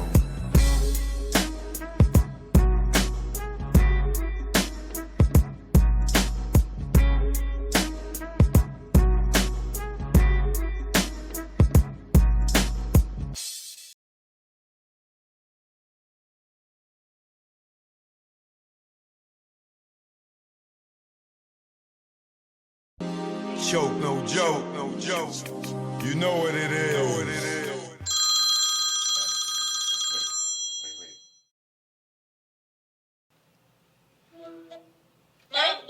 Hey, son. Hi, when are you coming home? Mommy's not coming home. Why? Goodbye. Where are you? Where are you? Mommy's not coming home. Why? Tell Daddy I'm not coming home. Why? Goodbye. Bye. What am I supposed to do? Tell this 10-year-old boy I'm getting some new dick or something? Check. Yeah. Choke, no joke. Know what it is. This go out to the desperate housewives in New York, Atlanta, Texas, California, Miami, Mississippi. I never thought in my life, not me, I fall for another man's wife. Oh God, I know that it sound trite. I'm caught up with a desperate housewife. Yeah. I never thought in my life, not me, I fall for another man's wife. Oh God, I know that it sound trite. I'm caught up with a desperate housewife. It was quick how it happened. We was just chatting, had a lot in common. I kept a laugh in the department in which a man was lacking. He was the king of the ship. Somehow I became captain. My swag on platinum, all my goldie just smacking. Then phone sex had happened. Things went left. Our common interest in sex, something like Little Kim and Hugh F. We knew if we met, it would be electric. Then the day came and we met. It was beyond my dream, a dream so sweet it made me scream. It was like a dream. Knew why he made a queen. I wanted to find Marty McFly and use that time machine. run up in the church, create a scene, object to that wedding, and give him my ring like, I never thought in my life, not me, I fall for another man's wife. Oh God, I know that it sound trite, I'm caught up with a desperate housewife. Yeah. I never thought in my life, not me, I fall for another man's wife. Oh God, I know that it sound trite, I'm caught up with a desperate housewife. I fell harder than a mother, my number one lover. Yo, under them covers was like no other. Had everything in common, I used to love her until he bugged her. Bitch motherfucker, device in the whip, had to call it quits. Hit us like a brick, we both sick. Now she got dilemma, like Kelly the kids. I'm calm, wish I never met the chick. Missing her seafood and our trips. Sex in the soul house, we did that shit. Sexing on the tent, we risked that shit. We both freaky as fuck, I miss my chick. Well, never mind, there to take him off of mine. Kindred spirits, just the wrong time. Get divorced, you can hit my line. Until I repent, it's next lifetime. Like, I never thought in my life, not me, I fall for another man's wife. Oh God, I know that it sound trite, I'm caught up with a desperate housewife. Yeah. I never thought in my life, not me, I fall for another man's wife. Oh God, I know that it sound trite, I'm caught up with a desperate housewife. Joke, no joke, you already know. It's that south side of Eden Wall flow. We out of here.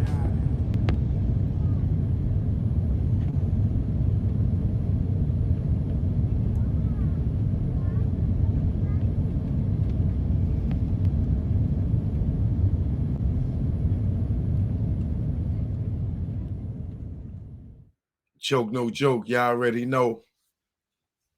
Y'all have a good night. Appreciate y'all. Please make sure y'all follow me on Instagram. I will follow you back. You know what I mean? Thanks for all the love. You know, I'm going to go to bed now. You know, I'm doing my job. My job is blocking niggas that hate. So I just did my job. So y'all have a good night. All right. Make sure you subscribe. All right. Joke, no joke. One love. Don't forget to subscribe to the backup channel right here. You already know. I'll let y'all in a minute, man. Thanks for all the love and support. Haters keep hating.